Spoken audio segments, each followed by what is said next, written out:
네.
지금부터 노인 의료비 국가 책임 시행 방안 토론회를 시작하도록 하겠습니다. 저는 이 토론회를 주관하고 있는 건강보험 노동조합 정책연구원장 이재길입니다. 반갑습니다. 먼저 치열한 정치 상황에서도 어렵게 참석해 주신 남인순 의원님, 강선 의원님, 손영석 의원님, 그리고 진성기 정책위원 잠시 후에 오신다고 말씀하셨습니다. 감사드립니다. 그리고 좌장 및 발제 토론자로 참여해 주신 분들, 무엇보다도 이 토론의 준비를 위해 수고하신 노동조합 사무처 동료들에게도 감사드립니다. 참석해 주신 언론인, 조합幹部그리고 공단 건강보험 장생인 연구원장을 비롯한 공단 관계자 여러분께도 감사드립니다. 우리나라는 이미 초고령 사회에 진입했고 노인 진료비는 전체 진료비의 절반에 육박하고 있습니다.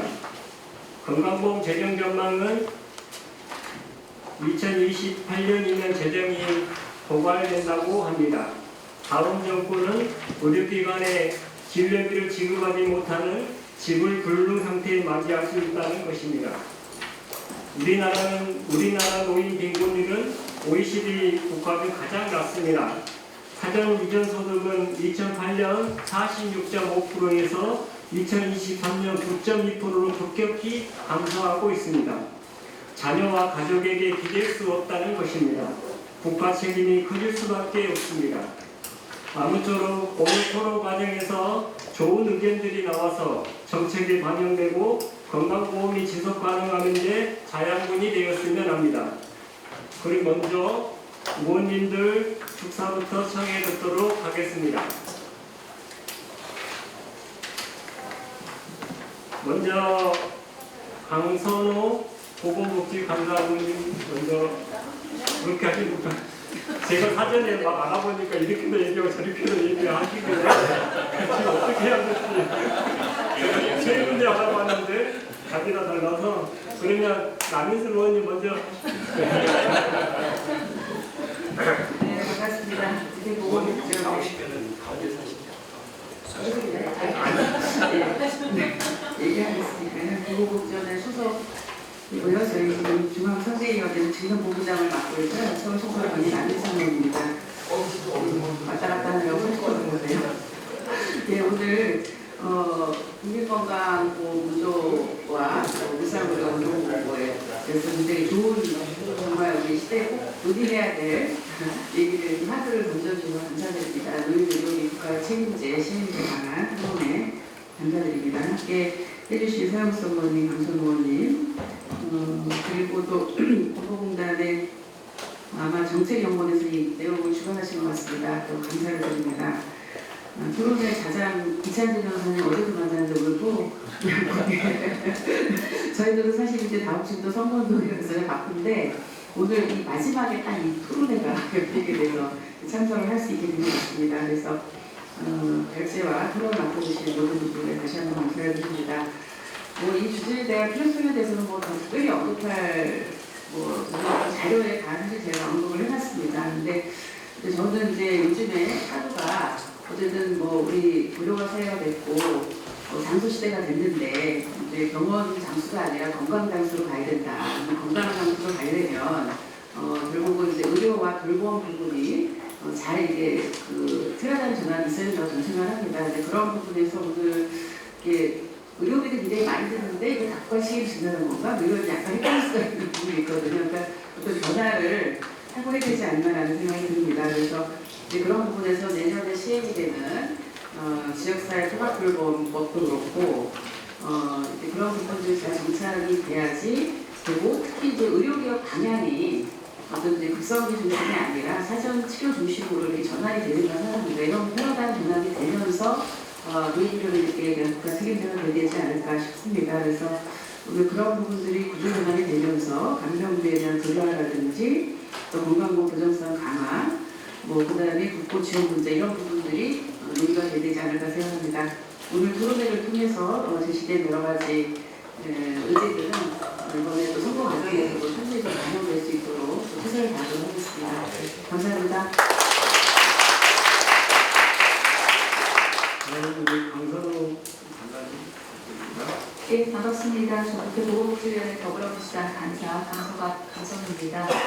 오늘 노인의료비 국가 책임제라는 이 시대적 과제를 주제로 뜻깊은 토론을 준비해 주신 국민건강보험노동조 황병래 위원장님, 무상의료공동본부들 여러 관계자 여러분들 정말 감사드립니다. 그리고 바쁘신 가운데 이렇게 많이들 참석해 주셔서 감사합니다.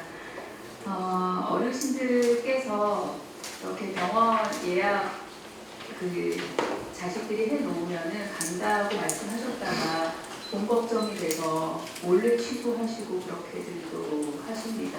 근데 우리가 계속 그렇게 두고 있어서는 안 되지 않겠습니까? 오늘 노인의료비 국가책임제 시행을 위한 정책 방안 토론을 하는 것은 지금 현재 어르신 세대만을 위한 일은 아니라고 생각을 합니다. 우리 모두가 마주하게 될 미래고 그리고 그 미래를 위한 투자라는 생각이 듭니다. 우리 어르신 한 분 한 분은 건강하고 또 존엄한 삶이 바로 대한민국의 품격이라고 믿습니다. 그 품격 지키는 일에 헌신하도록 하겠습니다. 오늘 주신 그런 여러 가지 의견들 국회에서 잘 담아내고 그리고 이번 대선에서도 국민께 드리는 약속으로 내용을 좀 촘촘하게 잘 검토를 해보도록 하겠습니다. 이 노인의료비 국가 책임제가 단순한 그런 선언이 아니라 이 구체적 제도 그리고 또 충분한 예산으로 변형돼서 국민들께 보여드릴 수 있도록 그런 노력 최선을 다하겠습니다. 오늘 뜻깊은 토론을 준비하시느라 다들 수고 많으셨고요. 그리고 오늘 토론하실 내용 기대하겠습니다. 고맙습니다. 다음으로 우리 실무적으로 많이 지원해 주신 우리 서영석 의원님께 나가서 제가 네, 이렇게 아름다운 5월 봄날 귀한 분들 뵙고 토론을 갖게 돼서 감사하고 기쁘게 생각합니다. 요즘 고민이 많습니다. 이게 이제 1차 베이비 부모 세대가 은퇴가 시작됐고, 2차 베이비 부모 세대 은퇴가 시작이 되고, 그래서 한 10년 후면 대략 잡아서 한 1,700만 명의 베이비 부모 세대가 노인이 되는 그런 시대를 맞이하고 있는데, 천만 노인 시대를 넘어서 이제 인구 절반이 노인이 되는 그런 시대로 가고 있고, 현재도 진료비의 한 45%를 노인 인구가 차지하고 있다고 보면 이게 늘어나는 인구 수만큼 노인 수가 늘어나는 만큼 거기에 비례해서 국가재정이 감당이 돼야지 현재 정도를 유지할 수 있는 상황이기 때문에 국가 비상한 가구로 정말로 증가하고 있는 노인 인구 비례 대비 어떻게 국가재정을 투여해서 이 국민건강보험이 지속 가능하게 할 거냐 하는 것은 우리 모두가 함께 고민해야 되는 숙제고 과제다 이렇게 생각합니다. 단순히 경제적 부담의 증가나 이런 또 돌봄의 영역을 좀 더 확대하는 이런 차원의 문제가 아니고 정말 이 공동체가 지속 가능하게 하기 위한 비상한 대처가 필요한 상황에 지금 직면해 있다. 그래서 오늘 이 주제가 국가가 정말로 이 노령화 사회로 가고 있는 것에 대한 준비를 어떻게 할 것인가 하는 것은 결국은 의료 돌봄을 어떻게 할 것인가부터 돼야 나머지 돌봄의 체계도 기본적인 숙제를 해결할 수 있다고 보기 때문에 누누이 얘기하지만 돌봄이 실제 무너지면 공동체는 무너진다 이렇게 생각을 해서 오늘 주신 좋은 말씀들이 우리가 미래로 가는 과정에서 좋은 디딤돌을 놓는 그런 토론회가 되기를 기대하고 희망하겠습니다. 저도 같이 함께 머리 맞대고 이 문제가 잘 해결될 수 있고 잘 항해할 수 있도록 최선의 노력을 다하겠습니다. 고맙습니다. 진성균 정책위원장님과 김윤 의원님께서는 일정 때문에 잠시 후에 이렇게 오시기로 해서 오시는데도 진행관 존중해 주신 인사 전해 듣도록 하겠습니다. 다음은 우리 건강보험노동조합의 황병래 위원장님부터 인사 말씀드리도록 하겠습니다. 안녕하세요. 국민들이 병원으로 가면 더 낮추기 위해서 열심히 투쟁하는 조직입니다. 국민건강노동조합의 황병래입니다. 반갑습니다. 우리가 뭐 항상 마이크 잡고 광장에 사람 떠들었는데 앉아서 얘기하니까 되게 어색하네요. 지금 향후 5년의 이 땅의 국민의 삶을 책임지는 전쟁이자 축제인 기간이죠. 가장 바쁘신 기간에 이 세 분 의원님께서 남성님, 강성훈님, 서영석 의원님 이렇게 참석해 주시고 서영석 의원님 이 토론에 진행 엄청나게 지원해 주셔서 너무 감사하다는 말씀 다시 한번 드립니다. 통합건강보험이 실시가 25년이 됐습니다. 제가 제일 처음에 일을 했을 때요. 국민들이 막 찾아와서 건강보험증을 저한테 던지면서 야, 쥐약 먹고 죽을 돈도 없다. 내가 그냥 죽겠다는데 돈 내라고 이렇게 저항이 있었던 건강보험이 지금은 없어서는 국민들 삶이 없었으면 하는 건강보험제도 그렇고 그러니까 요새 아마 지지율이 80% 정도 나온 것 같아요. 코로나 시기에는 92.2%까지 나왔다고 봅니다. 그만큼 국민들이 사랑하는 건강보험이 됐다는 부분에 있어서 저는 건강보험노조위원장이니까 우리 조합원들은 욕먹는 값을 얼굴 받는다고 합니다. 조합내 노고가 있었다는 걸 다시 한번 여기 관계자분들이 좀 알아주셨으면 하는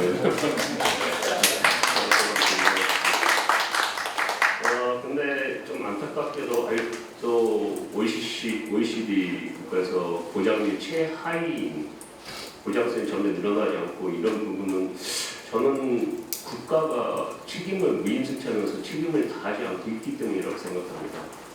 실례로 들면 윤석열 정부에서 의사 파업이 됐는데 의사분들의 이 야간수당, 응급실 당수당 이런 것들이 건강보험에서 다 내고 있어요. 그러니까 국가 재정이 법적으로 된 것도 다 지켜지지 않으면서 나가고 있는 부분들.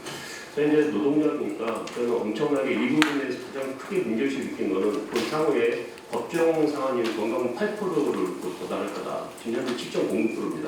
우리 2년을 동결했음에도 불구하고 7.06%인데 연년에 있으면 8% 법정 상한선을 개정을 해야 됩니다. 엄청난 국민적 저항을 부딪히고 적자가 이루어지고 근데 그 적자에 있어서 또 전 노동자니까 제가 의학분업 때 의사들에게 수가를 많이 주면서 그 적자가 난 적이 있었습니다. 근데 그때 그 책임을 정부 정책이 아니라 지금 노동자가 가졌어요. 사내부부들 둘 중에 하나 나가라. 그랜저 타고 2.0 이상 차 가진 사람 나가라. 그런 적이 있었거든요. 약간 노동자들도 이런 부분 이렇게 국가가 책임 다하는 것, 즉 이 8%를 뚫기 전에 적어도 국가가 국민들 설득하기 위해서는 엄청난 노력이 선행돼야 된다고 생각합니다. 이렇게 가파르게 상승하는 노인 의료비를 적어도 국가가 일정 부분 책임지면서 20%가 아니라 사회 트렌드에 맞춰서 좀 하는 부분들이 필요하다고 생각해서 오늘 그런 고민에서 이런 토론회가 시작됐다라고 말씀드리겠습니다. 하여튼 준비해 주시는 정책위원장님과 많은 분들 다시 한번 감사 말씀드리고 우리 토론을 또 꾸려주시는 이찬진 변호사님 비롯해서 토론자분들 다시 한번 감사 말씀드립니다. 향후 오늘 토론의 결과가 그냥 토론회 일회성을 훔치지 않고 좀 향후에 차기 경우에서 정책으로 반영될 수 있게 우리 의원님들 같이 계시는 게 많이 다시 한번 부탁 말씀드리겠습니다. 감사합니다. 네, 감사합니다. 다음은 사진 촬영을 먼저 했으면 좋겠습니다. 일단은 앉아 계시고 우리 노동자 위원 본부장님들 그리고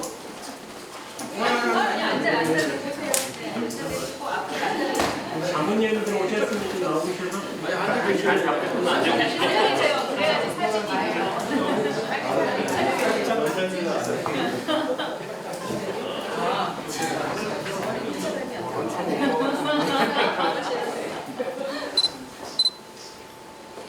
화이팅 한번 할까요? 이번 건강보험 화이팅 한번 하겠습니다. 건강보험 화이팅! 건강보험 화이팅! 네, 감사합니다.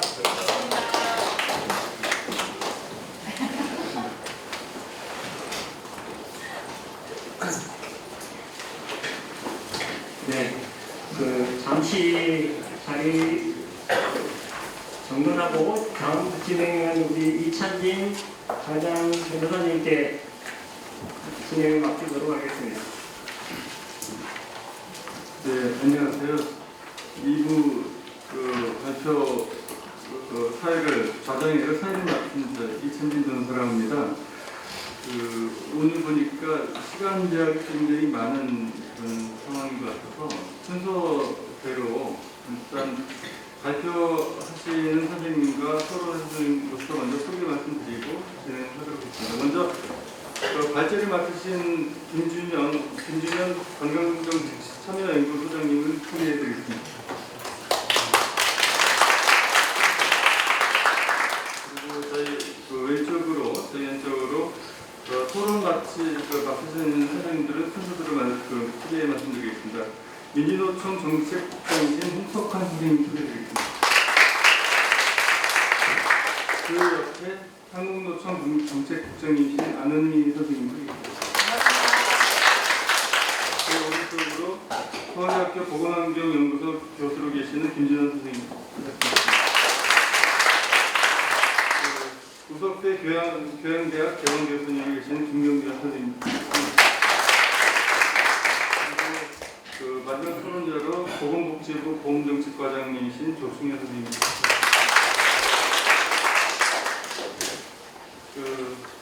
발제는 아마 지금 20분에서 25분 정도 아마 하시는 것 같고요.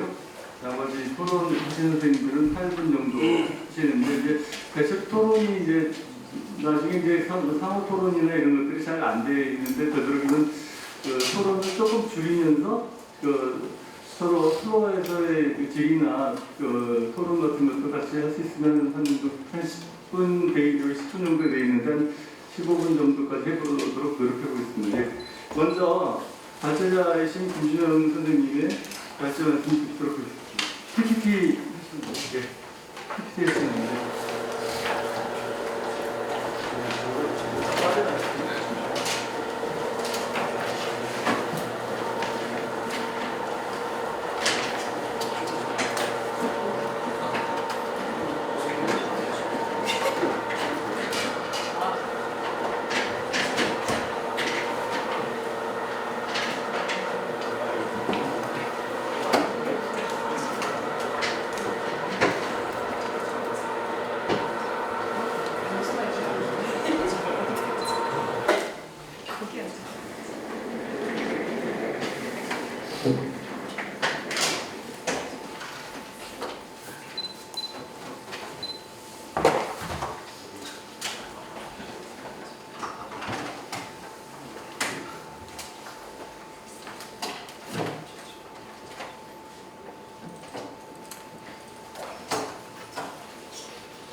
네, 안녕하세요. 저 발제를 맡은 김준호입니다.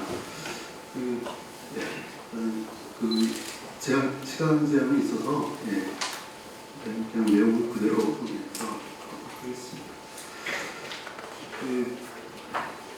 앞서서 의원님들 말씀해 주셨지만 사실 돌봄은 이제 보편적인 가치잖아요. 누구나 예외 없이 생애 주기상 언젠가는 돌봄을 받아야 되고 또 누군가 돌봄을 제공해 줘야 되는데, 근데 어쨌든 이제 그 돌봄의 사회화 이런 측면에서 이제 장기요양 보험이 있습니다만 그럼에도 불구하고 이제 가족 돌봄이 주된 돌봄의 역할을 하고 있는 거고, 그 와중에 이제 그 노인 세대는 이제 많은 의료비를 지출을 하고 부담하기 때문에 이게 자녀 세대의 부담으로 이어지는 것 같죠. 그런 측면을 좀 기억해봐야 될 것 같고요. 그래서 또 이제 노인 개인의 입장으로 보더라도 이게 우리나라 그 공적연금이 있습니다만 선생님도 아시다시피 보장성이 튼튼하지 않기 때문에 결국은 이제 근로소득이나 사업소득 일을 할 수밖에 없어요.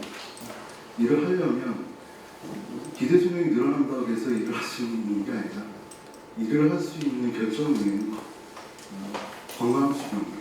이 건강수명을 어떻게 이쪽에 어떻게 투자할 것이냐 이런 측면에서도 접근해줘야 되는데, 또 한 가지 이제 사적 이전소득 아까 유정현 원장님 지적해 주셨지만 민간 가족끼리 서로 돌보고 가족 자원을 서로 공유하는 체계, 이건 기대하기 어려워서 이 부담을 어떻게 줄여줄 것이냐, 이게 이제 핵심이 되는 거죠. 그래서 그 부담을 줄여주고 완충해주는 역할이 국가가 해야 된다. 재정 부분도 이제 그런 관점에서 좀 문제의식을 가져야 될 것 같고, 여전히 은퇴하고 나서도 실질적으로 이제 주된 일자리에서 퇴직하고 나서도 계속 일을 하셔야 되죠.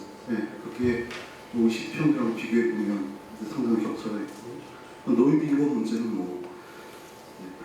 그래서 근데 일단 이제 소득 보장 측면에서 기장 제한되어 있고, 가족들이 서로 도와줄 수 있는 기반도 안 돼 있고, 그런 와중에 의료비는 너무나 높고, 이런 과정에서 노인의 소득 보장 측면에서 의료비에 대한 문제 충분히 고려해야 된다는 이제 그런 판단이 들고요. 네, 그렇습니다. 일단 재정 지속 가능성 측면에서 앞서 얘기했지만 이게 코로나 요인을 이제 일단 이제 자연 증가 영역, 그러니까 그 통제 불가능한 영역이 있죠. 통제 불가능한 영역이 인구 경기죠. 이거는 인위적으로 개입하는 거죠. 그래서 이거에 의한 영향이 상당 부분 그런데 건보 재정에 영향을 주고 있다라는 이제 그 부분 간과하기 어렵다. 그래서 이제 수입 측면에서는 이제 아까도 노동조합 위원장님 말씀해 주셨지만 이게 보험료 수입을 확충하는 데서 상당히 이제 애로사항이 발생할 거고, 반면에 지출이 좀 얘기하겠지만 사실 지출 요인을 보면 이제 공급자들이 유발한 지출 요인이 상당히 크죠. 그렇지만 이제 자연 증가 영역에서 이 고령화 부분까지 포함해서 그런 것들을 더 고려하면 수익분을 충분히 초과하고 남은 상태에서 지출도 증가할 것이다. 그렇다면 인구 정책적인 측면에서도 이제 완화 정책이 있고 적응 정책이 있고 이제 이런 건데, 출산율 올리고 이렇게 하는 것이 이제 완화 정책인데 그거가 별로 효과가 별로 없는 거죠. 그럼 사실 이제 앞으로의 10년, 20년 이제 고령화되는 거는 기정사실로 봐야 돼요. 현재 조건을 어떻게 변화시킬 것이냐, 이제 그 대응 전략이 있어야 되고, 그게 건강보험 체계에서 그 정확한 해법을 찾아주는 것이 지금 국민들이 이제 기대하는 거에 대한 정확한 좀 제대로 된 응답이지 않겠습니까? 그런 측면에서 충분하게 좀 논의를 해보자는 그런 취지고요. 자, 의료비하고 가계부담 선생님들 다 아시겠지만 이거는 국민급여는 건강보험 진료비 증가 이걸 이제 상향 수준에서 이제 가파르게 증가하고 있고, 2022년 전까지만 해도 OECD 평균을 상회하지는 않았는데 이제 상회했습니다. 그리고 증가 속도가 굉장히 높고요. 그러면 이제 국민의료비를 이제 증가시키는 견인하는 게 뭐냐? 아시다시피 공적재정은 굉장히 투입이 제한되어 있기 때문에 사실은 가계 직접 부담을 포함한 민간 재원 지출이 지금 국민의료비 증가의 견인 주된 이유입니다. 이런 부분이 있고, 그래서 실제 1인당 국민 경상의료비 증가 이렇게 보면 우리나라 제일 높습니다. 두 번째이긴 한데 어쨌든 OECD 평균하고도 상당히 겹쳐가 있고요. 그리고 이제 그래서 이제 그 민간 재원 중에는 이제 가계 직접 부담이 있고 또 한 가지 이제 실손 보험이 있는데 가계 직접 부담은 이제 뭐 앞서가 얘기했지만 어쨌든 OECD 평균하고 굉장히 겹쳐가 있고 그 비중이 크고 그다음에 OECD 공식적인 통계 국가 간 비교에 있어서 이제 간병비는 안 포함되는 게 있기 때문에 이 비용까지 포함하면 생각한 문제일 수 있죠. 또 한 가지는 이 실손보험입니다. 실손보험 증가율이 건강보험 진료비 증가율보다도 높고 국민의료 전체 증가율보다도 높고 이 시장이 계속 확대가 되는 건데 공적 능력은 계속 줄어들고 이제 이 부분은 어떻게 볼 거냐면 다 가계부담은 직결되는 거라서 사실은 의료가 상당히 영리화되고 영리의료가 가능하도록 하는 또 한 가지 주된 주축은 이 실손보험입니다. 이거에 대한 규제 한 판단도 있어야 하고요. 그래서 이제 인구 구조 변화가 이제 의료비에 어떤 영향을 주느냐 그거를 일단은 보건의료 쪽에 생애 주기별 재분배 그런 관점에서 일단 좀 판단을 좀 해봤습니다. 보면 이제 우리가 이제 개인의 생애 주기에서 이제 형성된 노동활동 열심히 해서 형성된 잉여 자원의 일부를 보험료 기업 세금 부담 이렇게 순유출되는 시기가 있는 반면에 또 이제 노년 그다음 유소년기 이때는 이제 의료비 혜택을 많이 보는 순유입되는 시기가 있는 거죠. 그래서 공공 이전 개정에서 이제 민간 부분은 제외하고 이제 공공 이전 쪽만 좀 들여다봤습니다. 보건 부분은 좀 났는데 공공 이전의 이제 순유입의 주된 계층은 노년이고요.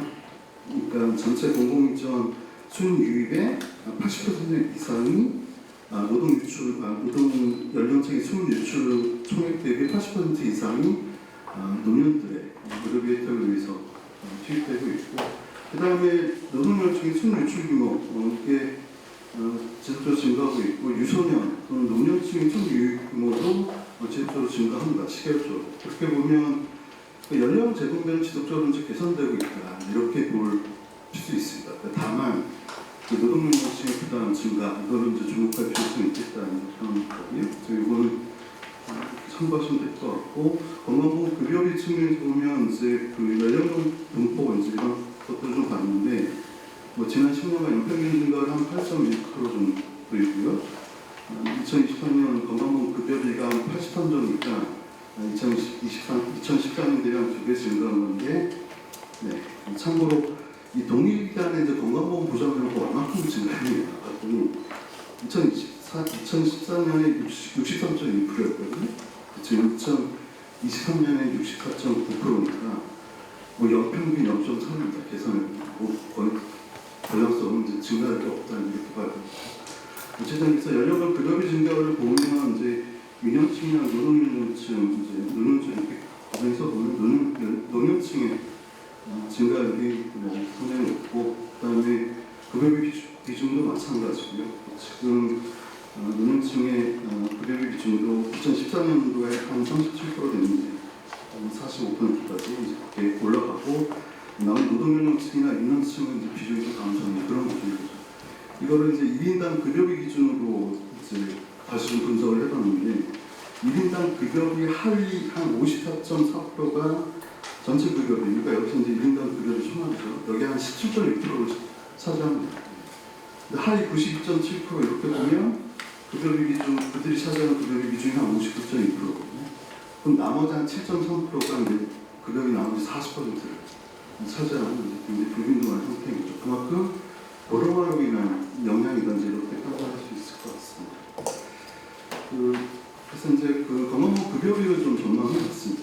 이게 이제 인구 구조 변화에 따라서 어떤 영향이 있는지 통계청 자명인구 추계를 근거로 보니 이제 총 인구 수는 이제 지속적으로 이제 감소한 거죠. 이미 2020년에 사망자 수가 추세자 수보다 더 높게 되면서 이제 크로스 때문에 점차 그 갭이 커지면서 이제 축소 사회로 돌아갈 거고 그래서 이제 인구수 감소는 이제 주로 이제 유소년층하고 그 다음에 이제 노동연령층은 이제 감소가 이제 크다는 거고 반면 70 이상 인구는 좀 증가해서 2003년 대비 2050년에 한 900만 명 증가를 보여주고 있어요. 그다음에 60세 이상 인구 기준도 2023년에 한 26.9%, 60세 이상입니다. 근데 2072년에는 54.8%까지 증가할 것으로 보여지고요. 특히 이제 70세 이상 인구 증가는 굉장히 좀 보다 더 급격하게 하는 현상이 그렇게 추계를 하고 있습니다.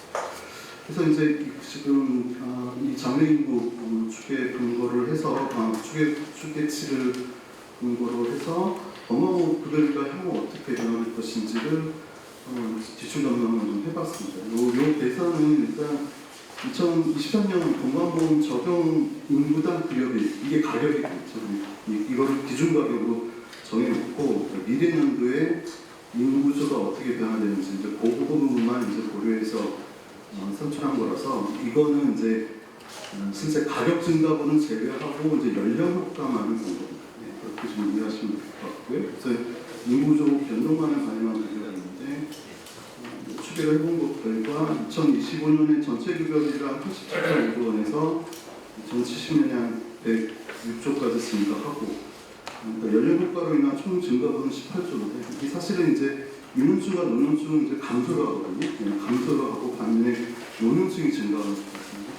이런 식으로 2025년부터 2070년대까지 연령 효과에 따른 급여비 증가를 계산을 봤고요. 그러니까 전체적으로 전체 급여 비중의 유소년이 노동연령층이 차지하는 비중은 점진적으로 감소하지만 노년층에는 크게 증가한다. 이렇게 보시면 될 것 같습니다. 급여비 비중이 이제 2025년에 노년층이 차지하는 비중이 88.9 추계치에 근거하면 근데 2079년에는 78.8%에 상승한다. 이건 이제 순전히 인구 변동만을 고려한 급여비 영역에서 가격 증가분을 빼고 나왔습니다. 그래서 이제 그렇게 좀 추계를 좀 해봤고요. 그다음에 이제 실질적으로 이제 재원 조달 방안에 대한 사실 오늘 토론에는 앞서도 얘기했지만 이 가계 부담이 늘어나는 부분, 그렇죠? 그리고 어떤 노동연령층이 축소되고 그럼으로 인해서 또 가중되는 그 부담을 또 완화하기 위해서 재정 정책을 누가 할 것이냐 하면 정부가 그 책임을 더 강화해야 된다 그런 관점에서 이 재원 조달 현재 재원 조달 방식이 어떠한지 그리고 어떤 방식으로 조정할 건지 그게 좀 이번 토론의 핵심이라는 쪽을 보시면 될 것 같고 일단 그 재원 조달 방식 현행 체계를 보면 이제 보험료 수익에 의존하는 거, 특히 임무보험이나 보험료 수익 기대하는 건 좀 어려울 것. 그다음에 법정 상한선 조달하는 부분이 있고요. 기출 부분은 이제 인구 고령화 외에도 이게 그 비용 일괄적인 공급자로 상황식 이거를 제어하지 않는 이상은 상당적으로 이제 어려움이 봉착할 것이다. 그래서 이 부분을 다 고려하면 국가 예산 정책처에서 추계한 거는 이제 2026년에 이제 적자 전환되고 31년에 누적 중국이 소진될 것이다 이렇게 보고 있는데 그 시기가 더 앞당겨질 가능성도 있다 이렇게 볼 수 있을 것 같습니다. 그리고 이제 건강보험 정부 지원과 관련해서는 뭐 그동안 계속 그 법률에 명시된 지원을 준수하지 않았죠. 이건 상당히 연례적으로 이렇게 예산을 편성해왔고 2025년도 예산도 적적 기준인 건강보험 예상 수입의 14%에 못 미치게 했고요. 담배 부담을 적고 말씀드렸고 또 국회 예산 정책처럼 정책 공부를 하는 단위는 아닙니다만 그럼에도 불구하고 이게 복지부로 대상 국가 책임성을 고려해서 법정 지원을 준수해야 된다. 그런 얘기가 나오고 있습니다. 그래서 뭐 다른 나라랑 비교해도 우리나라 공적으로 보장의 정부 투자 부분은 굉장히 속도한 것 같습니다. 그렇다면 이제 건강보험 재정을 어떻게 할 것이냐. 이건 이제 보험료를 통한 이제 재원 확충 한계성 고려해야 되고 일반 회계를 통한 공적 이전 금액을 높이는 게 이제 가계부담 재정적인 부담 요인의 가계부담을 좀 줄이는 방향이 되고 또 건강대응배를 통한 사회 안정성 방안 측면에서도 건강보험 원리나 정신이 입각했을 때도 이 방향이 맞고 그 다음에 그렇다면 이제 정부 지원 지급 기준은 이제 현행과 같이 보험료 기준보다는 이제 급여비 지출로 하는 것이 급여비 변동, 특히 인구 고령화로 인해서 발생하는 그 부분 거기에 대한 연동해서 가면 상당히 안정적으로 재정 좀 할 수 있지 않겠습니까? 그래서 그런 관점에서 좀 방향성을 제시했고요. 네, 그렇습니다. 그 다음에 이제 그 5년 단위로 정부 지원 유무를 규정 있는 거, 유무법하고 법상 있는 거, 이것도 이제 삭제를 해서 이제 항구적으로 국가지원을 방어할 수 있도록 이렇게 해야 되는 방향성이 맞겠다는 생각이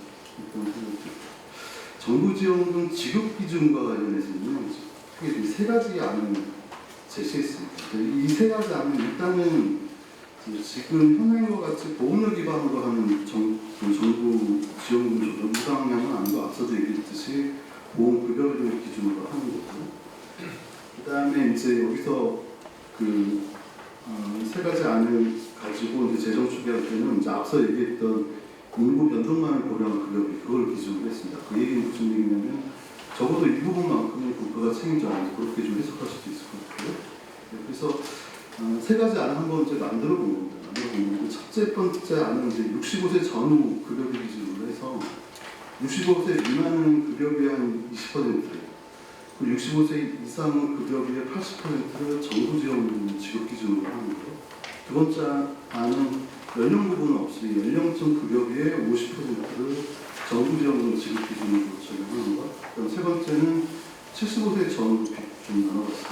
75세 미만의 급여비는 급여비의 20%를 정부 지원 지급 기준으로 하고 75세 이상은 급여비 전 100%로 정부 지급, 정부 지원 지급 기준으로 적용했죠. 이거 세 가지 안 정도로 이제 나눠봤습니다. 그래서 이제 이 세 가지 안을 토대로 이제 선택한 정부 지원 규모가 2025년에서 2030년 요 5개년 정도만 보니까 대략 그 전체 급여비 중에서 한 40%에서 54%는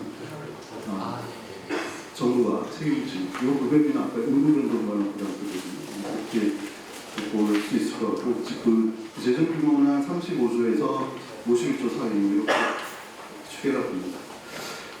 자, 노인급여 국가 책임제 시행 방안 조금 더 이제 구체적으로 좀 말씀드리면 일단 재원 조달 방법은 아까 방금 말씀드렸듯이 정부 지원금 지급 기준을 변경하고 국가 책임을 강화하자. 그래서 이제 건강보험 급여비 기준으로 가자.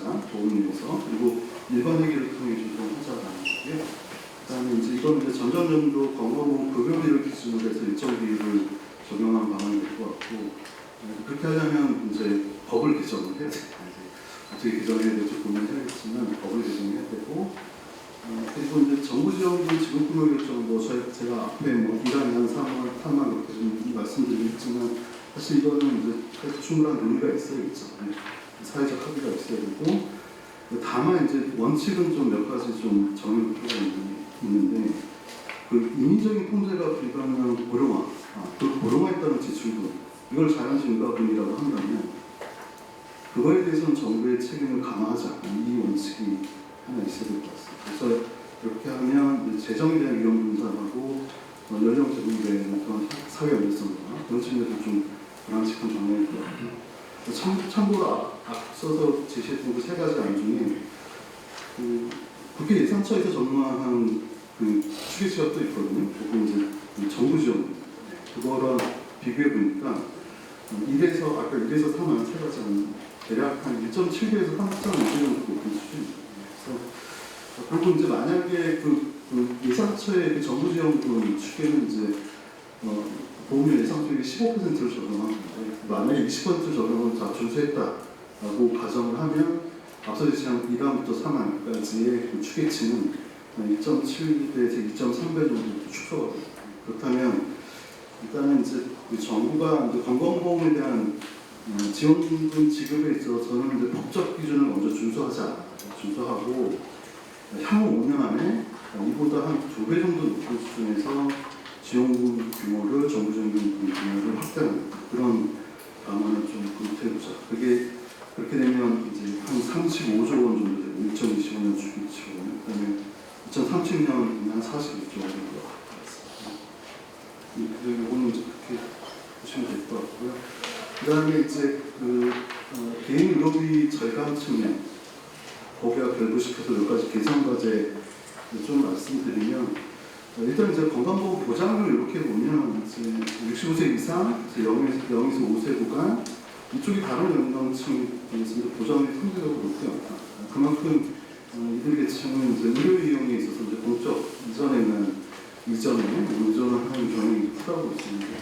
근데 실질적으로 그러면 이제 가계소득 대비 의료비 이렇게 보면 우리나라가 굉장히 과도한 그런 것하고 근데 저소득층이나 이제 노인 가구 같은 경우 의료비 부담이 더 취약할 수밖에 없습니다. 그래서 노인 의료비의 경우에는 이제 가계 소득 수준을 감안한 상태에서 가계 직접 부담을 큰 폭으로 낮춘 접근 이런 것이 필요하다. 밑에 표는 이제 그냥 예를 든 건데 예를 들면 35조 원을 만약에 비급여에서 다 투입했다 그럴 수는 없겠죠. 하여튼 다 투입했다 가정하면 대략 그 개인당 본인부담, 법정 본인부담하고 비용부담을 그냥 절반가량은 낮출 수 있는 정도의 수준입니다. 근데 또 이런 걸 감안해서 정책적으로 어떻게 재정 투입을 할 건지 해봐야 될 것 같고요. 네, 그다음에 이제 조금 더 들어가서 정책 대안 조금 더 세분화해서 좀 노인 의료비 부분을 어떻게 해소할 건지를 접근해봤는데 요거는 이제 크게 이제 방향성도 제시하보다 이해하시면 될 것 같습니다. 근데 일단 그 가계 직접 부담 영역은 이제 법정 본인 부담으로 하고 비급여 본인 부담이 있는데 일단 이제 의뢰인이 항목별로 급여 전환하는 방식 요거는 요 과제 내용에서 제외를 하고 그 의료비 지출 관련해서 가계 부담 총액을 어떻게 줄일 것이냐 이제 그렇게 좀 대안 좀 공부해 보았습니다. 그래서 일단 법정 본인 부담 영역은 이제 본인 부담 상한제를 개편하는 거 한번 고려해볼 수 있을 것 같고 비급여 본인 부담은 그 의료비로 인한 직접비용 그건 뭐 급여 항목별로 비급여 항목별로 급여 전환해야 되는 거지만 그걸 제외하고 본다면 의료비로 인한 간접비용 이게 오히려 크다. 그래서 이제 이런 부분을 고려할 때 이 간병 부담 어떻게 완화할 건지 이게 제도 개선의 중심이 되어야 될 것 같아요. 그냥 건강한 노년층을 위한 예방적 개입이 필요한 거죠. 앞서 그 남인순 의원이 말씀도 맞는 지적이고 같은 면목인데 중장년층 대상에서 건강 요인에 대한 예방과 하는 것, 그 다음에 이제 기본적으로 전제를 따라야 되는 것은 뭘 해도 안 되는 게 있습니다. 비급여 통도 여전히 안 되고 있고, 그 다음 지출금리 효율화 측면에서는 정확하게 좀 인지해야 될 것 같은데, 저는 공급자금리 통제 어떻게 할 건지, 가격 부지 어떻게 할 건지를 심층적으로 해야 된다고 좀 보시고, 그래서 거기에 제도 개편 방안이 분명히 나와야 될 거라는 이렇게 생각이 되고, 본인부담 상한제 개편 쪽은 자세히 보면 법정 본인부담금 증가율이 급여비 증가율보다도 높고 비급여 증가율보다도 높습니다. 이게 만만치 않은 금융일 수도 있는 거고요. 그래서 이제 그 건강보험 급여 영역에서는 이제 과도한 의료비 발생하지 않도록 한 장치가 본인부담 상한제인데 보면은 1분위부터 10분위 이렇게 되어 있는데 이제 8분위부터 10분위 쪽을 한번 개편했죠. 상한선을 올렸습니다. 그래서 분위 간의 형평성을 유지하도록 한번 개편했는데 선생님들 보시다시피 이게 그 동일 구간 안에 그 상한선을 적용하는 게 연평균 보험료거든요. 네, 그러면 그 연평균 보험료보다 낮게 부담하는 사람들은 오히려 상한선이 높게 책정되는 법이 되는 거고요. 그렇죠? 그 연평균 보험료보다 더 높게 보험료를 내는 사람들은 오히려 상한선이 더 낮게 책정되어 있기 때문에 그래서 또 혜택을 보는 그런 역진성이 발생하기 때문에 그 연평균 보험료 기준에서 개인별 실제 보험료 기준으로 이 상한선 조정하는 방안을 하고 뭐 어떻게 하는지 좀 생각을 드리고요. 그다음에 이제 간병부담 완화 쪽은 제도 시행 방향성은 일단 요양병하고 정식병은 제외된 걸로 알고 있는데 간호하면 통합 서비스 요양병을 포함해서 확대하는 방식. 간병 급여를 고려할 수 있지만 이 간병이라는 게 사실은 그 요양급여의 범위 안에 포함되어 있지 않습니다. 그래서 이거는 급여항목으로 포괄한다? 이건 사실 불가능합니다. 간병의 행위를 다 행위로 쪼개서 급여항목으로 전환하는 건 사실 불가능한 거고, 그 다음에 이거는 그 요양병원 간병지원 시범사업도 간병인에 대한 인건비, 그 다음 병원 보조비 이런 관리비 이제 그런 목적으로 이제 돈이 투입되고 그것도 정부 재정은 안 붙고 이런 것도 있거든요. 그래서 그 요양병까지 좀 확대하는 간호하고 통합으로 확대하는 그렇게 가자는 거고, 다만 이제 사회적 입원이 이제 우려가 되니까 거기 그렇게 가지 않도록 이제 원칙과 기준 그래서 좀 많은 환자, 의료 필요도가 높은 환자들, 간병 부담이 높은 환자들로 국한해서 간호하고 통합 서비스 확대하는 방향으로 하고, 그거와 연계해서 이제 지역사회가 연계할 역할도 해야죠. 그러니까 시설에 계속 앉혀두게 할 수 있는 거죠. 아까 보름당 상한제라든지 이런 것들이 적용되다 보면 이게 보호자들 비용이 떨어져서 이제 시설에서 계속 시설을 이제 가두는 꼴이 되는 거죠. 어쨌든 지역사회를 연계해야 되는데 요양병원도 그 역할을 할 수 있습니다. 요양병원들도 수가 항목의 지역사회 연계를 하고 이게 실제로 어떻게 실효성 있게 하고 있는지는 모르겠는데 이런 것들이 있으니 장기 입원환자 지역사회 연계계 수립 이런 복귀지원 이런 것들 요양병원에서 해서 실제 실효성 있게 좀 하도록 하고 그 다음에 또 한 가지는 그 의료요양병원 통합판정체계가 있지 않습니까? 이 통합판정체계를 좀 활용하는 방법. 그래서 요양병원 입원 수의 일정 기간 초과하는 이게 뭐 입원력 착증제 적용하기 전에 있을 것 같은데 하여튼 며칠 해야 될지는 고민해봐야겠지만 그 일정 기간 초과한 경우에는 이제 시설급여나 재가급여 지역사회로 이제 전환하는 이렇게 하면 건보 입장에서는 그 재정 결과를 확보할 수 있을 거예요. 그 다음에 지역사회 돌봄을 이용하는 이제 노인들이 있게 됩니다. 장병인 등급의 노인들이라든지 이런 경우에는 노인들에게 좀 재정적 지원을 해주는 그 지역사회 돌봄성을 들어가는 거 그리고 건보재정에서도 할 수 있지 않을까 생각합니다. 이런 형태의 좀 감정적으로 좀 해결을 보자는 거고 중장년을 위한 건강 투자는 어쨌든 중장년에 누적된 건강 문제가 노년에서도 기능성 다각화는 그 부분을 할 수 있는 거라서 건강보험의 역할은 이제 고령인구 진입하기 전에 최대한 좀 건강하게 살아갈 수 있도록 계획을 해야 되는 거죠. 근데 대충 보면 중장년에 보면 이제 건강한 사람도 있고 만성질환에 예약된 사람도 있고 만성질환에 예약됐지만 관리가 잘 되는 사람도 있는 반면에 잘 되지 않은 사람도 있고 그래서 이것도 좀 구분해서 좀 계획을 해야 될 것 같고 보호자적 측면에서는 이제 만성질환 관리제 시행하고 있는데 우리 성과관리로 좀 도입해서 조금 효율적으로 운영될 수 있도록 하고 환자 대상 쪽은 이제 환자 등록 의원 기반의 이제 만성질환 관리 사업이 있죠. 또 건보공단에서는 또 건강검진 자료 가지고 하는 게 있지 않습니까? 그건 굉장히 분절점인데 그렇다면 좀 통합적 관리의 필요성이 필요하고 근데 가만 보면 노인도 마찬가지지만 전체 연령대로 보면 개인의 생리주의상 분명히 개입해야 되는 건강위험에 관해서 개입해야 되는 부분들이 있는데 분명히 공백이 있을 것이고 그 공백을 어떻게 채워나가는 것이 건강보험의 역할일 것 같습니다.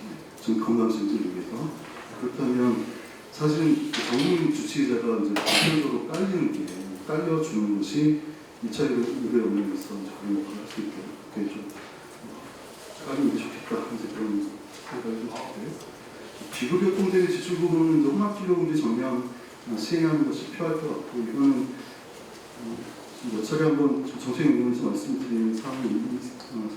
그래서 이 정도 체계 하에서 좀 시행을 하고 공적성 부분은 이게 이제 지급률을 개편한다 그러면 두 가지 방향인데 하나는 이제 행정수가제 보완하는 거죠.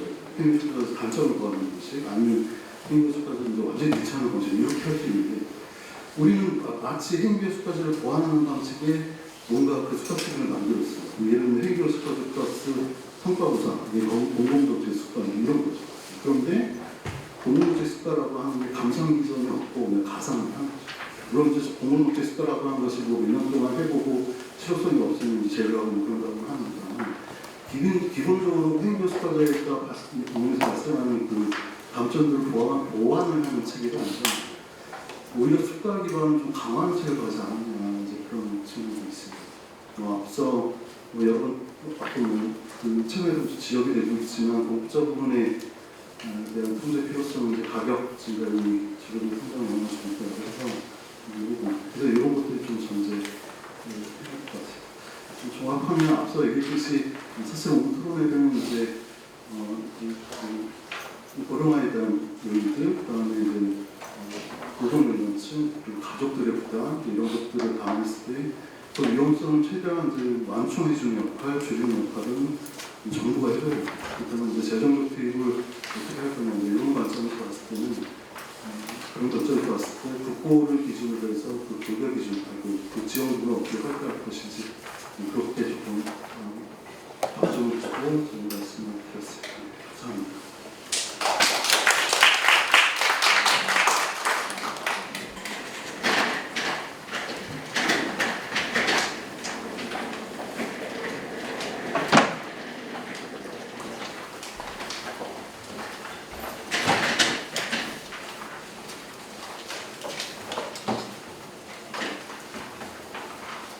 네, 발제 시간을 잘 지켜주셨어요. 우리 발제 선생님 내용은 다 세 가지 방안 제시하고 그에 관한 오퍼레이션을 어떻게 하는 것인가에 관한 남들의 안을 제시하신 것 같습니다. 다만 이제 이 부분이 우리가 이제 결국은 정부 지출을 재정의 목표를 어떻게 확보할 것인가가 굉장히 큰 문제인 것 같습니다. 일본의 경우 소고령 사회를 맞이한 지 저희보다 훨씬 20년, 30년 빠른 일본의 경우나 대만의 경우에도 재정 부담을 어떻게 그들이 만들어 왔는지 이 부분에 관한 부분들을 이제 추가적으로 검토는 해봐야겠습니다만 재원 조달과 관련된 부분이 이제 저희도 연금 같은 거 해보면 정부 부담을 1조 정도라도 먼저 하려고 그러면 거의 히스테리는 정도의 이게 현재 정부는 물론이고요. 지금 앞으로 등장할 정부로 예상되는 그런 분들도 아주 거의 반응이 이거 말할 수 없이 예민한 반응을 하는 걸 저는 항상 보고 있는데 이 재원과 관련된 부분들을 어떻게 할 것인가에 관한 부분은 굉장히 많이 남아있고요. 그리고 이 감세 기조 내지 적어도 증세를 억제하는 기조의 정치 권력들이 집권을 하고 있잖아요. 이 부분에 관한 것들이 여러 가지 스쳐가는 현장인 것 같습니다. 네, 여튼 이런 고민들이 우리한테 시대적 과제를 있는데 소고령 사회가 점점 깊어지는 현실을 앞으로 30년에서 40년 동안 앞으로 점점 더 깊어지고 저는 연금은 걱정 사실 개지를 안 하는데 의료보험, 건강보험 이 부분은 정말 이 상태로 가면 파산이구나라는 위기의식은 연금을 다루는 사람들은 우리가 우리 문제보다는 의료야. 지금 부도 직전인데 우리는 당장 디폴트 선언을 지금 받지 못하고 있지만 2, 3년 내에 당장 우리 눈앞에 현실인데 이거는 페이고잖아요.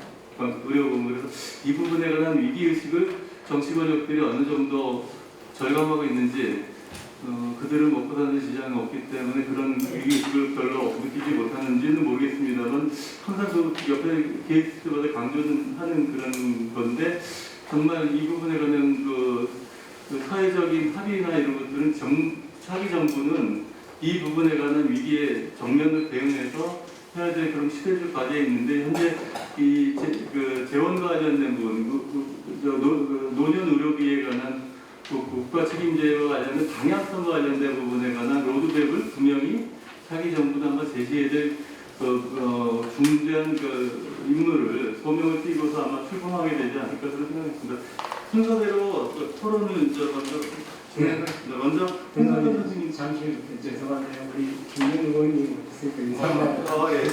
여기 이쪽에 더 고민을 많이 하시는 김윤 의원님 오셔서 한 말씀 드리겠습니다. 늦게 와서 죄송합니다. 이찬진 위원장님께서 연금 괜찮은데 걱정이 안 되는데 건강보험 걱정이라고 늘 말씀하셔서 저도 걱정입니다. 근데 그러니까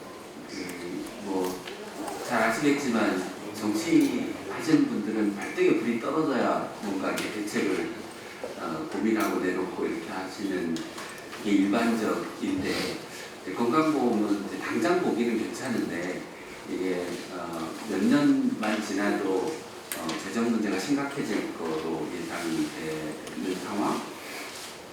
그런데 우리가 지금 의료 증가율이 연평균 8% 수준이 되는 게 10년 이상 계속 지속되고 있는 상황.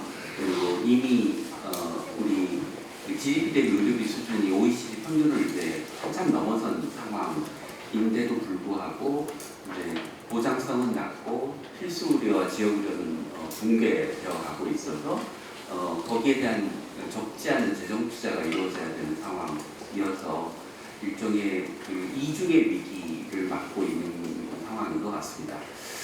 그에 비해서 그 정치권에서 갖고 있는 상황에 대한 인식은 그 객관적인 위기의 크기에 비하면 훨씬 더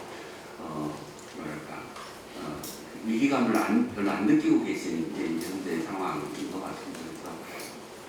그래서 저는 개인적으로 굉장한 위기감을 느끼고 있는데 저만 위기감을 느낀다고 해결될 문제가 아니라서 여기 계신 분들이 이게 가만 내버려 두면 다음 정부에서 가만 내버려 두면 굉장히 큰 위기가 올 거라고 하는 점을 적극적으로 좀 환기시켜 주시면 제가 그런 든든한 배우를 등에 업고 적극적으로 목소리를 내보도록 하겠습니다. 저만 목소리를 내다가는 저 혼자 이렇게 조용히 사라지는 일이 있어서 저를 그냥 내버려 주시면 안 된다는 말씀을 드립니다.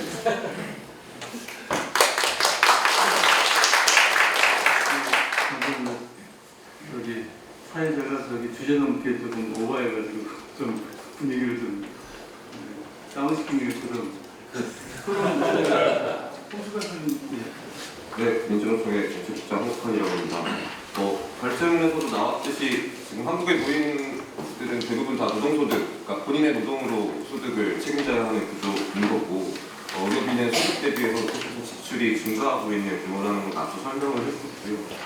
실제로 소득은 그러니까 노인이 자기의 노동으로 소득을 책임져야 하는데, 특히 후기 노령인구라고 하는 75세 이상이 되면 사실상 건강수명이 아니기 때문에 실제 노동을 할 수 없는 조건이 되고, 그럼 당연히 소득이 감소해서 실제로 후기 노인 인구의 빈곤율은 50%가 넘는 것으로 나타나고 있습니다. 이런 상황에서 국가의 책임이 과연 무엇이 있을까, 국가의 책임을 과연 하고 있을까라고 보면 하고 있지 않다. 연금도 마찬가지고 건강보험도 마찬가지고 하고 있지 못하다라고 생각하고 있고요. 그것들을 지금 특히나 초고령화 사회를 얘기하고 있지만 고령화의 대비를 개인에게 다 떠넘기고 있는 것 아니냐라고 생각하고 있습니다. 대표적인 의료와 관련된 부분 대표적인 예가 간병 및 치매보험인데요. 2020년도 보험개발원이 발표한 걸 보면 간병이나 치매보험, 사보험에 가입한 가입자 숫자가 799만 명이라고 하고 있고요. 이거는 전체 국민 대비 15.5%라고 하는 겁니다. 그러니까 공보험이라고 하는 건강보험이 있음에도 불구하고 개인의 치매와 간병을 대비하기 위해서 사적보험을 또 가입해야 하는 이 상황들이 과연 정상적인 것인지를 좀 볼 수밖에 없다라고 보고, 발제문에서도 실손보험에 대한 이야기를 했습니다. 그러니까 건강보험의 보장성이 60몇 %대밖에 되지 않고 있는 이 상황에서 개인의 의료비를 책임지기 위해서 계속해서 실손보험에 가입해야 하는, 그러니까 실제로 공보험이 있음에도 불구하고 사실상 모든 국민들이 실손보험에 가입해 있는 이 구조가 과연 정상적이냐라는 것이 있고요. 그래서 민주노총에서는 21대 조기 대선과 관련해서는 보건의료 관련된 요구로 무상의료를 요구하고 있고, 그 중에 하나로 만 12세 이하의 아동과 그리고 70세 이상 노인에 대해서는 우선적으로 좀 무상의료를 하자라고 얘기하고 있고, 국가 책임제를 얘기하면서 무상의료를 말씀드린 이유는, 그러니까 앞서 말씀드린 실손보험이나 공보험이라고 하는 건강보험이 있음에도 불구하고 가부담 의료비가 계속해서 증가하고 있는 이유는, 그러니까 대표적인 예는 저는 실손보험이기 때문이다라고 생각하고 있고, 이것은 의료비용의 과잉을 유도하고 보험료를 인상시키고 건강보험과의 이중구조를 통해서 의료비 지출이 증가하는 구조를 초래하고 있는 거죠. 그래서 그 무상의료를 통해서 지금 잘못된 의료분담 체계를 바꿔내고 이런 것들이 필요하기 때문에 무상의료를 말씀드리는 거고요. 그래서 오히려 또 하나는 무상의료가 지금 건강보험 재정 지출을 오히려 안정시킬 수 있다고 생각합니다. 최근에 KDI가 발표한 연구보고서를 보면 건강보험 진료비 지출 증가의 76.7%가 가격 요인으로 설명된다. 그러니까 고령화 인구 요인은 8.6%밖에 안 된다라고 얘기하고 있고요. 그러니까 고령화에 기인한 인구구조의 변화가 건강보험 재정 지출로 증가로 이어지는 요인인 사실이나 의료 서비스의 가격 및 이용 증가 정도에 비해서는 상대적으로 제한적인 영향을 미치는 것이 확인된다라고 발표하고 있습니다. 이건 뭐냐면 요양병원, 장기입원, 간병 서비스에 대한 이용이 많고 이러한 의료 서비스가 고비용 구조라는 거. 비급여 진료가 많다는 것, 공공의료기관에 이 부족해서 민간 병원에 대한 의존도가 높아서 의료비 상승을 유도한다는 것, 만성질환에 대한 관리를 해야 할 1차 의료기관이 비급여를 중심으로 한 의료 공급으로 비용을 높이고 있고, 상급 의료기관들과 경쟁하면서 다양진료로 이관할 가능성이 높다는 것. 이것이 사실상 인구가 고령화가 당연히 건강보험 재정 지출을 높이는 요인이긴 하지만 현재 한국의 의료 시스템이 가지고 있는 이런 문제점으로 인해 더 많은 건보재정 지출이 발생한다. 따라서 이것들을 해결하는 방식으로 무상의료가 건보 재정 지출을 안정화시키고 고령화를 대비한 노인으로 위해 국가 책임을 할 수 있는 방안이라고 생각합니다. 또 하나는 무상의료와 함께 발제만 저희는 발제는 국고 지원이 필요하다고 얘기하고, 국고 지원에 대해서는 지금보다 더 많은 국고 지원 그리고 법적으로 일몰제로 매년 5년 단위로 하고 있는 것들을 항구적으로 할 수 있도록 바꿔야 할 필요가 있다고 생각하고요. 또 하나는 무상의료를 한다고 해서 다 해결될 거냐 그렇게 생각하지 않습니다. 그러니까 불필요한 지출을 막기 위해서 줄여야 한다는 거고요. 그래서 행위별수가제가 병원과 의원의 가인 진료를 스스로 통제할 요인이 없기 때문에 그리고 또 하나 급여와 비급여가 함께 이루어지는 혼합진료가 계속 허용된다면 더욱더 이런 문제가 가중될 거라고 생각합니다. 그래서 혼합진료에 대한 전면 금지 그리고 지불제도 개편이 필요하다고 생각하고요. 또한 고령층의 만성질환 관리를 위한 전국민 주치의제도와 1차 의료 강화가 필요하고, 주치뿐만 아니라 내년에 시행을 앞두고 있는 통합지역돌봄에 주치, 사회복지, 요양, 돌봄들이 다 결합될 수 있는 제도가 구축돼야 된다고 생각합니다.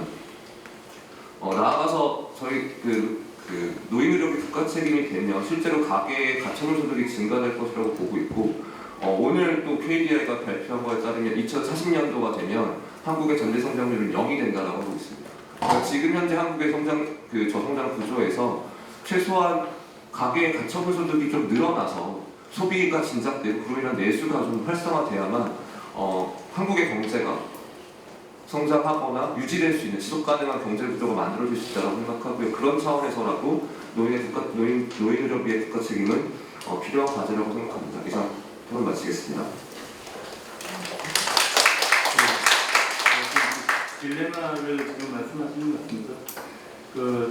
보장성 강화라는 과제와 함께 전반제 국면에서의 건강검진 침해가 없는 지출 통제 이 부분에 관한 것들을 혼합진료 금지라든지 지불제도 개편 같은 등의 여러 가지 문제를 말씀 지적해 주셨는데요. 이 부분도 또한 한 파트일 거고, 이 과제 역시도 차기 정부 5년 동안에 이루어질 수 있는 것은 아닐 것 같지만, 어떤 그 방향성을 우리가 확고하게 잡지 않으면 5년, 앞으로 10년 후에, 적어도 10년 후에는 본격적으로 우리가 초고령사의 그 뜨거운 맛을 저희가 이제 은퇴해가지고요. 여기 계시는 유재기 선생님부터 위원장부터 저도 이제 61세 넘었습니다만 우리 의원님도 마찬가지고, 그래서 그 뜨거운 맛을 보게 되는, 그리고 돌이킬 수 없는 상황이 되는 거에 대해서 정말 이 기술을 우리가 새기는 그 자리였으면 하는 그 바람으로 다음번 토론 말씀드리겠습니다.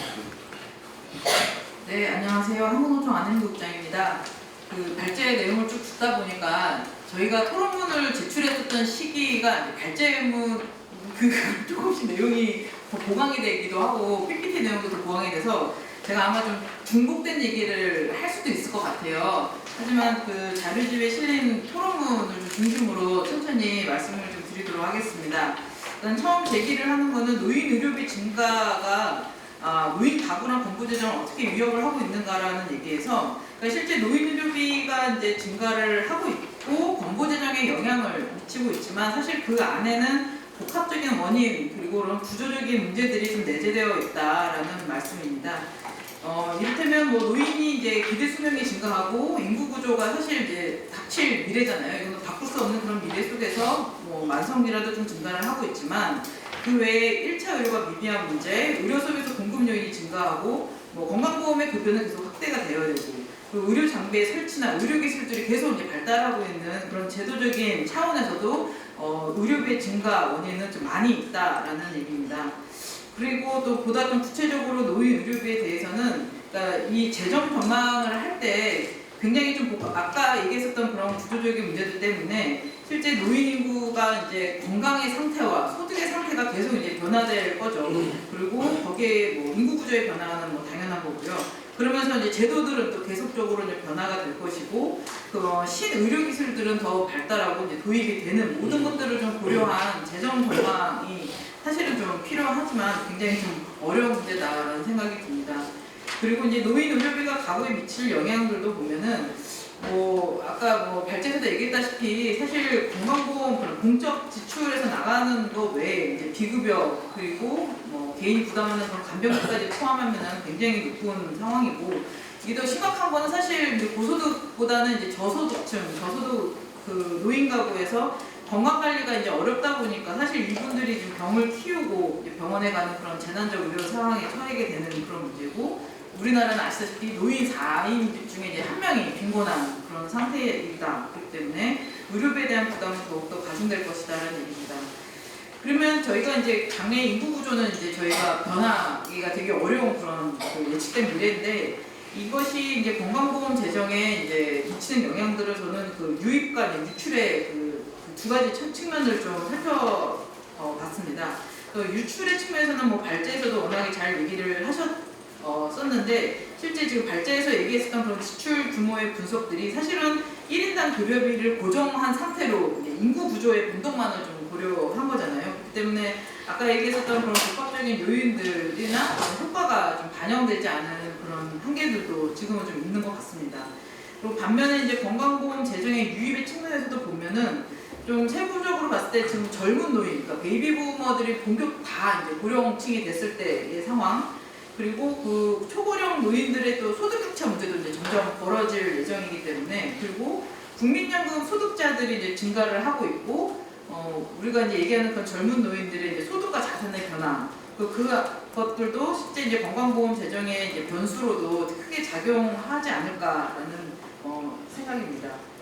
그렇기 때문에 지금 건강보험 재정을 좀 바라봤을 때 이런 노후 세대의 연금소득이 증가하고, 그리고 노동 인구가 사실상 늘어날 거예요. 그러니까 정년이 연장되고 노동을 하는 인구들의 연령이 높아지고, 그리고 이 생산가능 인구가 줄어들긴 하지만 전반적인 일하는 연령층이 이제 높아지는 그런 여러 가지 문제들을 봤을 때, 건강보험 재정의 이제 소득 기반 부가체계 개편이 좀 꾸준히 지속적으로 좀 잘 추진이 그 인구 구조에 맞게 된다라고 하면, 그러면 또 건강보험 재정에 어떤 영향을 미칠 수 있을까, 그 건전성에 어떤 영향을 미칠 수가 있을까라는 부분들도 좀 살펴봐야 할 필요가 있을 것 같습니다.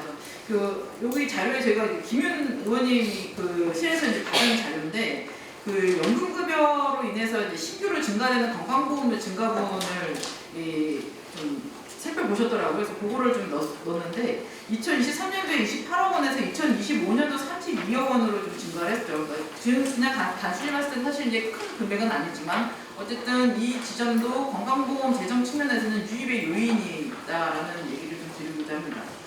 그리고 그 발제에서도 계속 얘기했고 홍 부장님도 얘기하셨는데, 사실 노인의료비 지출과 관련돼서 되게 여러 가지 문제들이 있습니다. 대표적으로 이제 입원 환자, 입원비의 문제인데요. 사실 입원비의 절반가량이 노인 환자의 입원비에서 발생을 하고 있고, 노인 의료비만 보더라도 노인 의료비 지출에서 이제 입원비가 이제 또 절반을 차지하고 있는 문제가 있습니다. 그리고 노인의 만성질환 문제들, 그리고 요양병원의 이 이어지는 그 의료 돌봄 체계가 제대로 작동하지 않는 문제들도 같이 좀 봐야 될 것 같고요. 그리고 이제 사회적 입원 같은 그런 여러 가지 문제들이 때문에 사실 본인 부담 상한제도 구간에 따라 이제 별도로 이제 적용하는 그런 시도들을 좀 하고 있는 상황들입니다. 그리고 이제 의료비 건강제도들도 뭐 산정특례, 뭐 본인 부담 상한제, 재난적 의료비 지원 제도들이 좀 있는데, 사실 이런 제도들도 통합적으로 좀 역할 정립이 좀 필요하다라는 이슈들도 요즘에 좀 제기가 되고 있죠. 그리고 특히나 이제 이런 그 지원 제도들이 대부분의 혜택을 보는 게 이제 지금의 노인층이기 때문에 사실 요 경감제도 문제들도 통합적으로 좀 봐야 될 필요가 있을 것 같습니다. 그리고 가장 중요한 게 노인의 빈곤 문제, 소득 보장의 문제들도 건강이나 이제 의료비 증가에 이제 직접적인 영향을 미치고 있기 때문에 이 지점도 함께 좀 바라봐야 될 것 같습니다. 그 발제에서 주장하시는 노인의료비의 국가 책임에 대한 것도 저희가 동의를 하죠. 그런 방향성에 대해서도 저희 한국노총도 적극적으로 동의를 하고 있고요.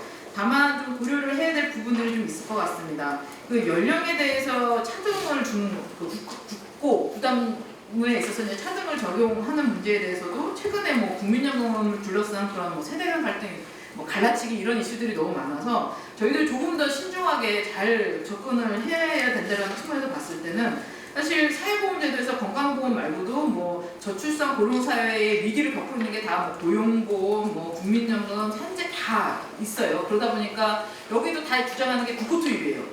그랬을 때 저희가 이제 정책의 이제 우선순위나 이런 것들을 좀 면밀하게 검토를 하면서 사실 노동계들도 그게 좀 과제인 것 같아요. 그래서 그것들을 같이 좀 살펴볼 필요가 있겠다라는 생각이 들고요.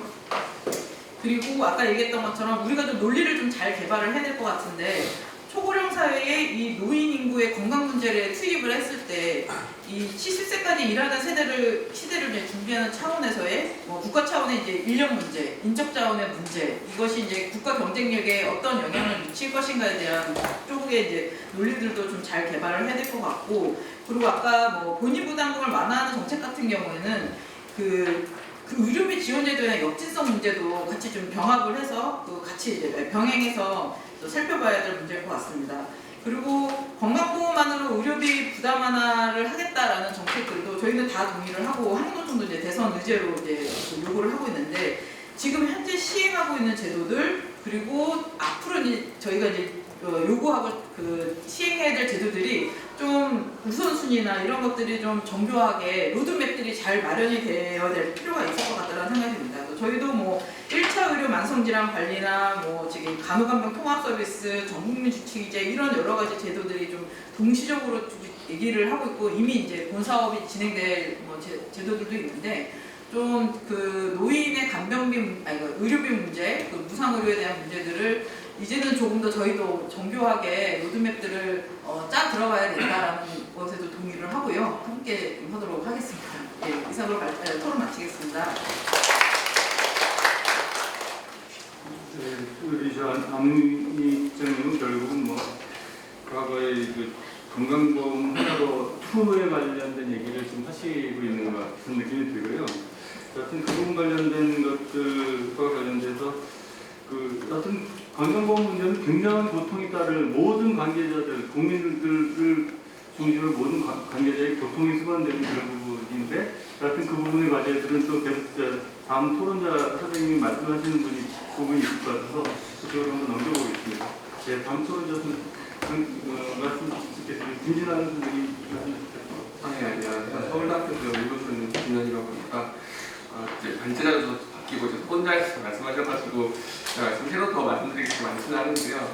일단은 이제 제가 처음에 공부를 시작하는 시절에는 되게 고가 사람들 어떻게 할 거냐 이런 얘기를 하다가 이제는 어떻게 하면 이제 좀 노인에 대해서도 좀 국가 책임을 물을 거냐 이렇게 얘기를 하게 됐다는 점도 되게 좀 기쁘긴 합니다. 기쁜 동시에 이제 어딜 가나 이제 돌봄을 빼고 이제 얘기가 안 된다는 점에서 이게 굉장히 좀 중요한 문제가 됐고 의료비 부담이라고 하는 건데 형태가 많이 바뀐 상태가 됐다 이런 것을 좀 저희가 알게 된 것 같습니다. 그래서 이제 건강보험만 가지고 별도의 정책이 없어도 이제 의료와 관련해서 문제를 겪지 않아야 된다 이런 이제 정책 방향을 전적으로 고민을 하는 입장에서 이제 그러면 이런 걸 바탕으로 구체적으로 어떻게 할 거냐, 그럼 실현 가능성을 좀 높이는 방향은 어디일 거냐 이런 걸 좀 말씀을 드리려고 합니다. 앞서 말씀을 하셔서 이제 또 한 번 더 말씀드리는 것보다는 이제 조금 가격 얘기를 좀 말씀드리긴 할 텐데요.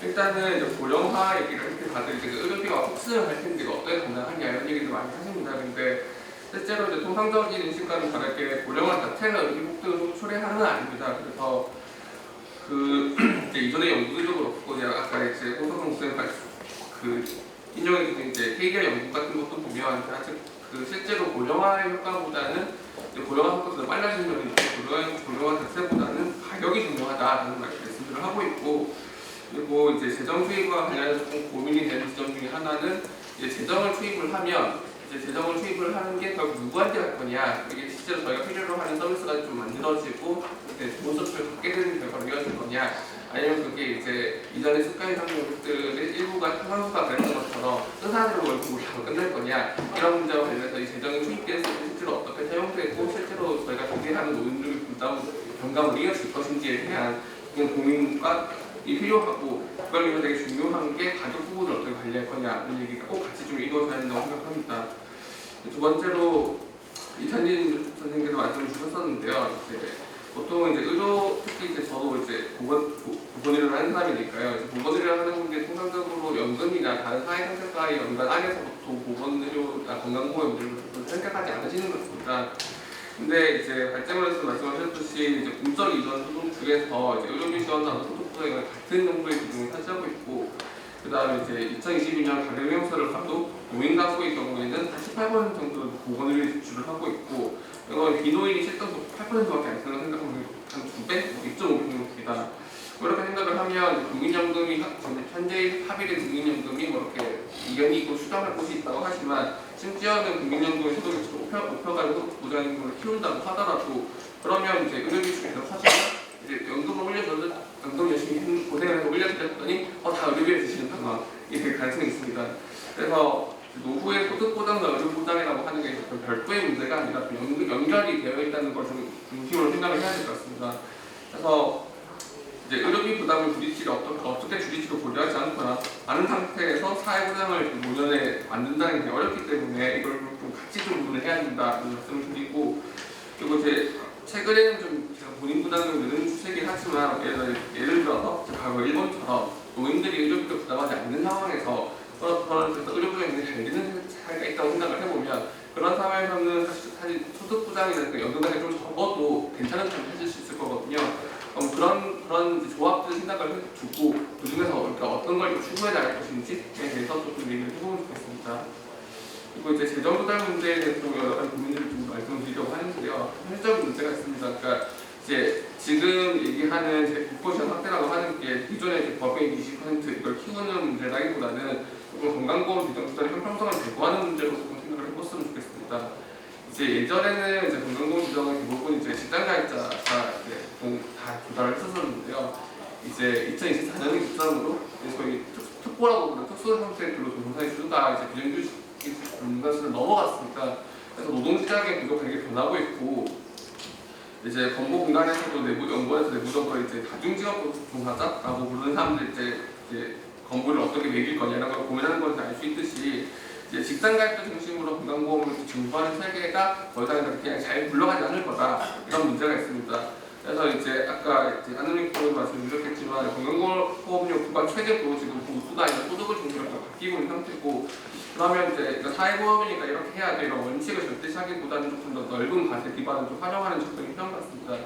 다만 이제 재정 일반 재정인 건강보험료를 현재로서는 가지기가 좀 낮긴 한데 건강보험료 재정료 징수의 수동 가능성이 우려가 있는 거면 일반 재정은 그럼 여력이 있을 거냐 이런 것도 좀 같이 고민을 해볼 필요가 있는 것 같습니다. 그리고 이제 연계와 통합에 대해서 조금 말씀드리겠는데요.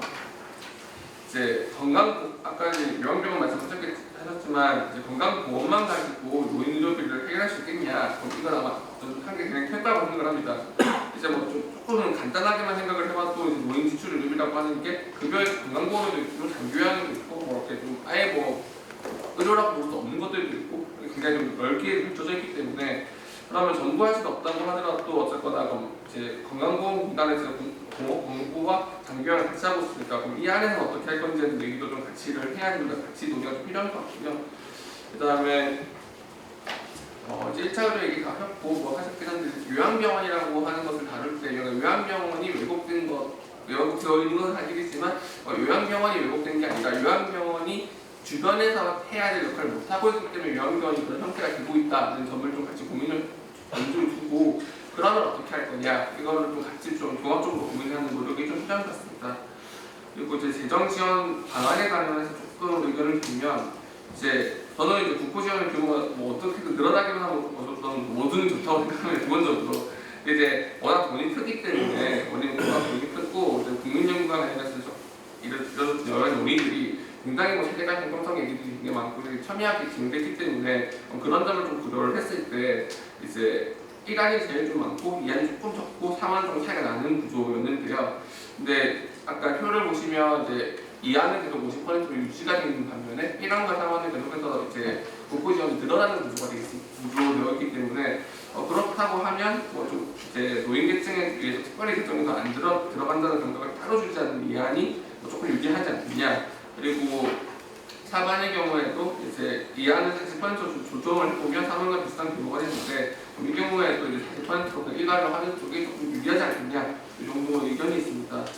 그래서 이제 노인들이 국가 책임지라고 하는 거에 이제 내용에 대해서는 아까 생각이 여러 가지가 있겠지만 이게 성공적으로 정착하기 위해서는 이제 그러니까 마중물리에 주는 국가 재정 수입을 확대하는 걸 포함해서 이제 소위 의료준다 체계를 효율화 하고 이제 의료 서비스의 간격을 적당히 관리하고 건강보험과 장기보험을 잘 연계하는 것 그리고 조금 더 넓게는 소득보장 정책과의 정합성을 높이는 방식으로 설계해서 그러니까 이 일을 하는 목적이 그냥 의료비를 덜 쓰게 하는 게 아니라 이제 노인들이 존엄한 노후를 할 수 있게 하는 이런 목표를 가지고 움직여야 되는 것 같습니다. 그래서 이것도 이제 그냥 돈을 줄여준다는 게 복지 정책으로서의 성격이 아니라 그럼 우리 사회가 이제 노인들이 어떤 삶을 노년을 살아갈 거냐 이런 가치와 방향이 되니까 좀 되는 것 같고 그러면 이제 의료 기술 중심으로 하는 의료라고 하는 게 이제 돌봄과 생활 유지에 돈을 쓰는 것보다 굉장히 비싼 데에 비해서 크게 도움이 되지 않을 수 있습니다.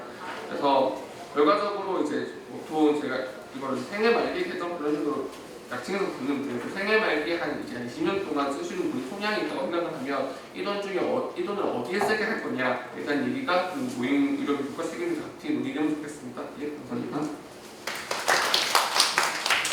김진원 선생님은 어떤 이 건강보험의 그 스프레드를 넓혀가지고 사실은 관점은 단지 치료라는 관점에서 보는 게 아니라 의료, 요양, 돌봄. 그러니까 요즘 그 노인들과 주제인 ARP 관련된 부분을 중심으로 이제 전개를 해주시고 계신 것 같습니다. 결국은 이제 전자체계 개편 관련된 부분도 말씀하시고 재정조달 관련된 부분에 관해서 이제 부가체계 개편 관련된 얘기도 여기 전부 다 거의 뭐랄까 옴니버스 형태의 전부 다 건강보험에 관한 세 문제가 지금 토론문에도 다 돼 있고 또 한 꼭지가 하루 토론 주제로도 벅찬 정도의 주제들이 지금 아마 제가 그 관람되면 열 몇 개 정도의 주제들이 다 있는 것 같은데요. 여튼 이런 엄청난 고민들이 지금 우리한테 있고 그 방향성들을 우리가 합의해 나가는 그 과제라는 거는 계속 지적하고 있는 것 같습니다.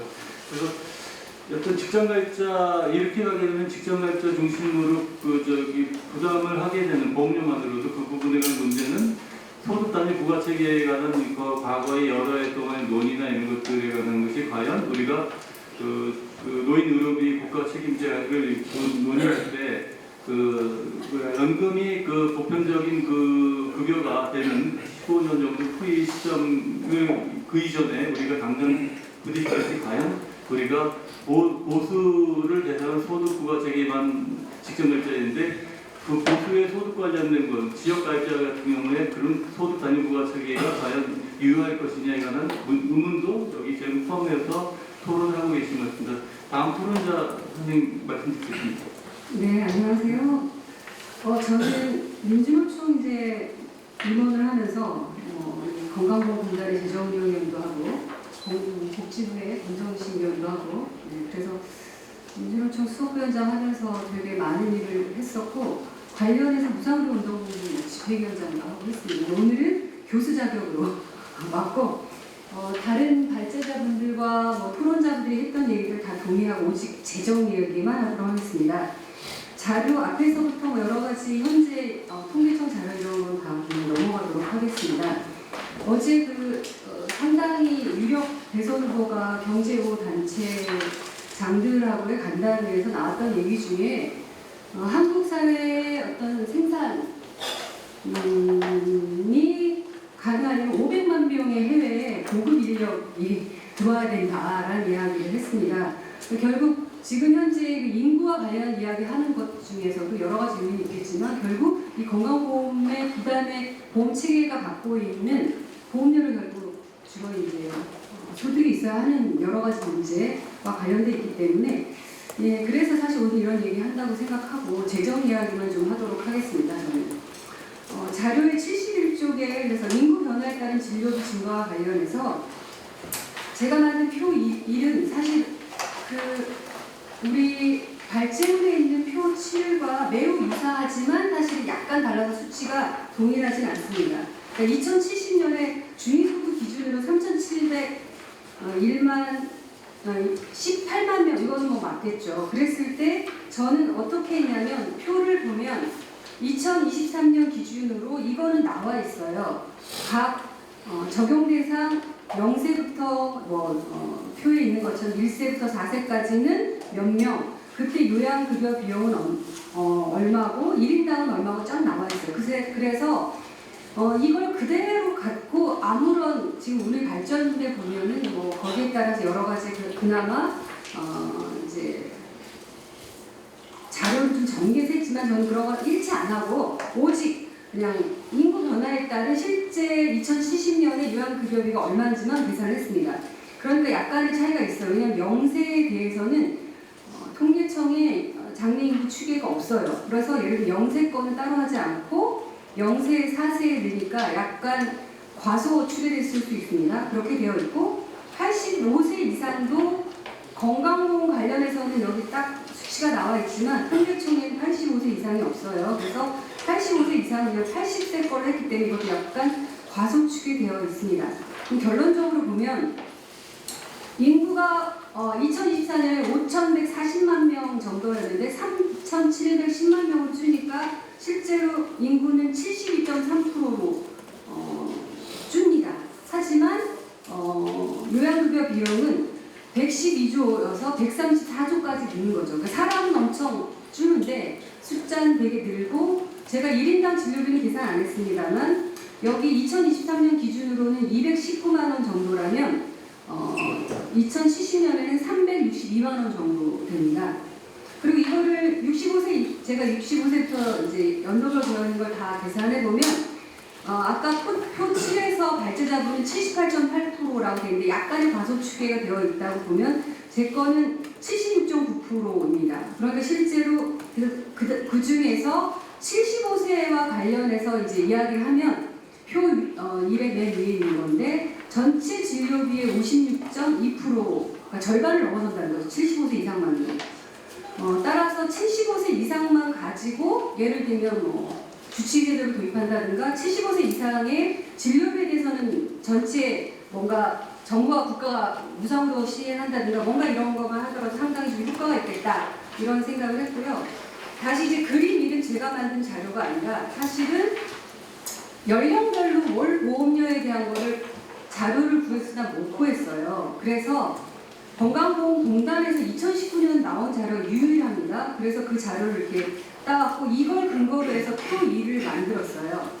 표 2는 2020년 아까 2070년 그 인구 그대로 했을 때 그 그림 1과 관련해서 실제로 이제 어떻게 되는지 따져봤어요. 그러니까 수치가 상당히 약간 달라요. 많이. 어떻게 다르냐면 여기 보면 80조밖에 안 되잖아요. 표 2의 맨 위에 2070년 급여비가 80조 3천억?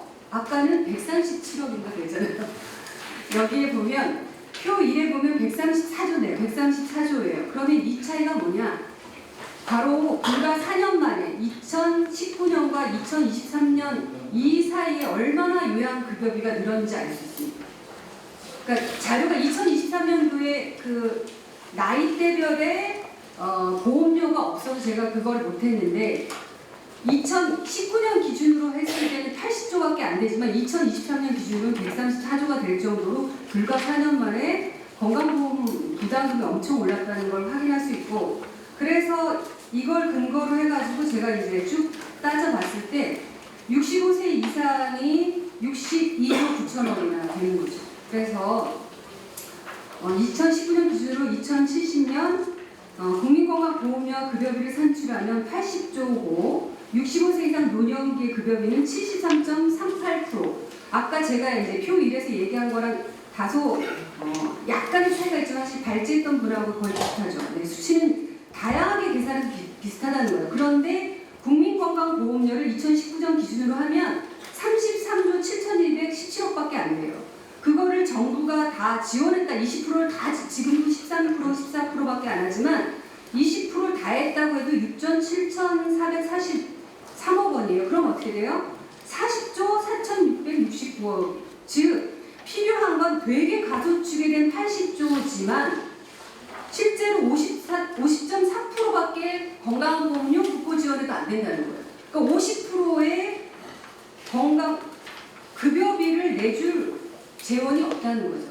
따라서 이것에 대한 대책은 시급히 마련돼야 된다라는 측면에서 말씀드립니다. 그래서 지속가능 국민건강보험 제도를 위한 국고 지원 확대 방안이 필요하다. 2019년 기준으로 2070년 급여비가 80조 3,082억 원에 비해서 2023년은 아까 말씀드린 것처럼 134조 8,311억 원으로 1.68배나 증가해요. 얼마나 급여비가 이렇게 빠르게 상승하는지 알 수 있고요.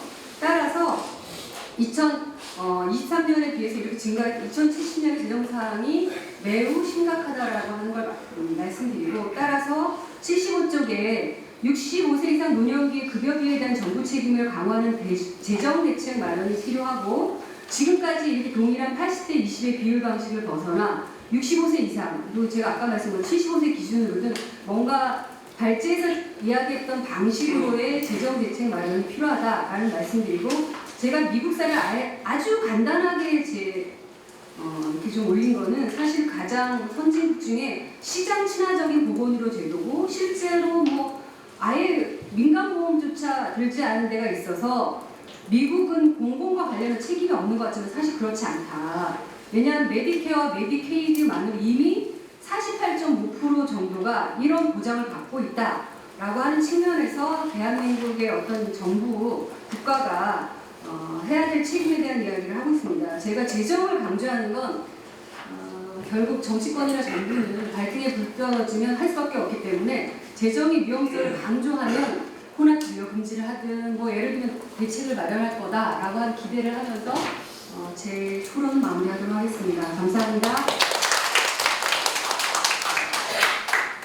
네, 좀 강조가 굉장히 세게 공포 분위기를 많이 조성을 여튼 이 건강보험료 관련된 부분과 관련돼서 사실은 우리가 간 모델이 일본 모델인지 아니면 조금 더 나아서 독일 모델인지 모르겠습니다만, 뭐 일본만 해도 지금 그러니까 개인 가입자 부담 몫이 지금 5.5% 넘었던 것 같은데요. 지금 11% 조금 넘은 것 같아요. 전에 몇 년 전 자료를 보면 기억났는데, 독일은 지금 아시겠지만 15점 몇 프로까지 올라갔죠. 그래서 그 개인 부담이 한 7점 거의 8%에 입각하는 정도 수준으로 올라가 있는데, 독일은 그렇지 초보름까지는 아닌데도 거기까지 가고 있잖아요. 근데 거기는 우리는 지출 통제도 안 된 상태에서 이렇게 가게 되면 완전히 어떻게 될 건지에 관해 암담해가지고 그래서 9988 즉사가 제 신조였는데 좀 8888 즉사해야 되나 이런 생각을 좀 많이 하고 있습니다. 네, 농담을 토론자 다른 선생님 말씀 듣겠습니다. 보험정책 관련 또 주문입니다. 항상 토론의 마지막 부분은 항상 걱정한데 부담을 갖는데요. 그래도 오늘 토론회가 그래도 방향성이 좀 비슷하시겠구나 하는 생각이 좀 마음에 드는데, 아마 이제 5월달, 6월달에 항상 예산 편성하는 시즌입니다. 항상 보험정책과의 가장 힘든 것 중에 하나가 국고보조율 맞추는 게 이제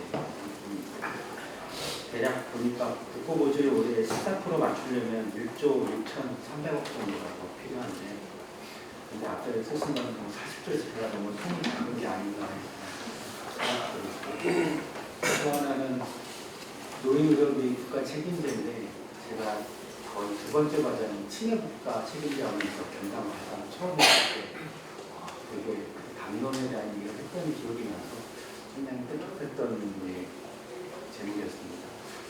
저는 옆에 계신 의원님께서 말씀해 주신 건강보험이 여러 가지 복합적인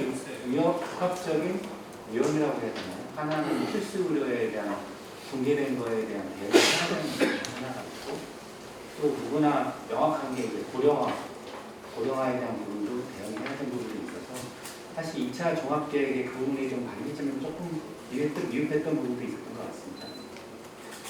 이제 제가 발제문하고 토론문을 이제 계속적으로 보면서 가장 큰 문제 역시 재원 분야에 대한 걸 어떻게 할 거냐가 아마 큰 부분이 생각이 들었고요. 두 번째는 노인 의료비 문제가 단순한 의료의 문제일까 다른 여러 가지 문제들을 좀 더 같이 종합적으로 봐야 될 영역이지 않을까에 대한 두 가지 고민을 좀 해봤습니다. 그래서 외국 사례를 한번 찾아봤는데요. 하나가 이제 외국에서 어떻게 고령화나 이런 문제에 대응을 해봤더니 첫 번째로 역시 지출이 늘어나니까 보험료 인상을 했고요. 보험료 인상이 어느 정도 한계가 오니까 기업 부담이라든지 가계 부담이 커지니까 이제 국고 지원을 늘리는 방향이었고 국고 지원을 늘리다가 어느 정도 한계가 오니까 이제 별도 재원을 만드는 약간 이런 패턴을 가는 국가들이 있었고 다른 하나는 일본일 것 같은데 약간 의료비 지원 부분을 단순한 의료 문제뿐만 아니라 약간 돌봄이라고 하는 통합적 관점을 통해서 지역사회 안에서 이제 다른 서비스와 연계하는 통합 돌봄으로 가능한 부분이 있었고 일본 제도에서 좀 눈여겨봤던 부분이 75세 이상 노인분들에 대해서는 의료비가 다 아시다시피 이제 거의 노인 의료비가 많지만 후기로 갈수록 더 의료비가 많이 들기 때문에 이후 고령자에 대한 의료제도를 따로 분리를 하고 국고 지원을 국고나 일본은 의료보험 자체가 지자체에 가기 때문에 국고나 지자체에 대한 지원을 50% 하고 40%를 건강보험에서 지원을 해주고 나머지 10%가 노인분께서 부담하는 지급되어 있더라고요. 이런 부분들에 대해서도 이제 아마 앞서 경험했던 나라에 대해서 우리도 한번 그런 부분들에 대해서 이제 좀 고민을 해야 되지 않을까의 방향성을 좀 더 받을 수 있을 것 같고요. 또 하나 이런 지출을 당연히 이제 재원을 늘리게 되게 되면 상대적으로 현재 제도가 그런 어떤 낭비나 이런 부분이 없는가에 대한 걸 다시 살펴봐야 되는데 최근에 이제 KBI가 2009년에서 2019년도에 대한 건강보험 급여 자료를 갖고 분석을 했던 게 아마 홍석환 부장님께서 말씀하셨던 부분이었고 그 중에서는 당연히 방문 건당 금액, 진료비가 많다. 두 번째가 이제 방문 빈도, 고령화에 대한 영향이 나다고 해서 어느 정도 우리 사회 어느 정도 이런 부분들에 대한 고민이 있어야 되지 않겠냐. 어느 정도 낭비적 요인에 대해서 지출 효율화에 대한 부분이 고려를 해야 되지 않냐는 부분이 노인 의료비에 대한 국가 책임져야 할 그런 부분들에 대해서 같이 한번 고민이 좀 필요할 것 같고 또 하나는 외국 제도나 다른 제도를 꼭 보다 보니까 우리나라의 전달 체계가 좀 다른 낭비 제도가 다르더라고요. 지금은 저희 이제 제 가정이긴 한다면 저희 장모님이 일주일에 병원을 3번 갔어요. 약 봉투를 한번 봤는데 약 봉투가 엄청난 많은 약을 들고 계시거든요. 또 그 약을 보면서 이 약 드시면 우선은 밥을 못 드시겠구나. 두 번째는 이건 소화하실 수 있을까에 대한 생각. 사실 제가 그런 고민 때문에 아마 여기 뒤에 보니까 건보공단 직원들이 계시는데 제가 항상 그래서 뭔가 다제약물에 대해서 뭔가 고민을 해야 된다는 생각을 계속 갖게 됐던 이유 중에 하나였거든요. 뭔가 누군가가 그 부분에 대해서 관리를 하고 전체적으로 의료비에 대한 부분도 관리가 필요하지만 한 사람에 대한 어떤 건강 상태에 대해서 조금 더 해줄 수 있는, 매니지할 수 있는 어떤 전달체가 필요하지 않을까에 대한 생각을 좀 많이 해왔던 부분이 있고요. 그렇지만 이제 제가 업무의 주 업무가 재정이다 보니까 이제 다시 재정으로 돌아와서 한번 최근에 5년 동안에 한번 노인 의료비하고 다른 의료비를 한번 비교를 해봤습니다. 65세 이상 의료비하고 65세 미만 의료비를 비교했는데 아직은 65세 이상 미만 의료비가 많더라고요. 다시 그거를 이제 입원하고 외래를 구분했는데 외래는 확실히 65세 미만이 한 70%, 70% 정도 되는 것 같고요. 65세 이상 외래는 35% 정도 내외였던 것 같습니다. 근데 좀 특이했던 부분이 입원에 있어서는 벌써 50%가 5년 전부터 넘었고요. 그리고 최근 23년도 보니까 54.4%가 노인 전체 입원에 대한 의료비 중에서 노인이 차지하는 의료비인데 그걸 다시 쪼개서 연령대별로 보니까 확실히 75세 이상에 대해서는 더 가파르게 늘어나고 있는 것을 좀 보였거든요. 그래서 아마 노인 의료비에 대한 이 부분을 고려할 때 그냥 연령 부분하고 전체 의료비를 할 것인가 아니면 진짜 부담이 되는 게 이걸 역으로 예산하면 입원에 대한 부분이 더 부담이 되니까 단계적으로 어떻게 할 것인가에 한번 종합적으로 한번 어떤 모델과 필요하지 않을까 이런 부분이 있고 한편으로 또 상경을 한번 봤습니다. 입원하고 외래 상경을 한번 쭉 봤는데 입원은 확실히 백내장이나 뭐 그다음에 치매 조금 더 장기적으로 치료가 많이 들어가고 그런 부분 좀 필요할 것 같고요. 외래에서는 확실히 뭐 고혈압이라든지 약간 근골격계 질환 이걸 보면서 조금 노인 의료비에 대한 부분들을 단순하게 의료비만 볼 게 아니라 그 앞단에 있어서 조금 더 건강에 대한 자기 건강 관리에 대한 부분들을 좀 더 강화할 수 있는 프로그램과 같이 종합적으로 제고에 대한 부분이 필요하지 않을까 생각이 들었고요.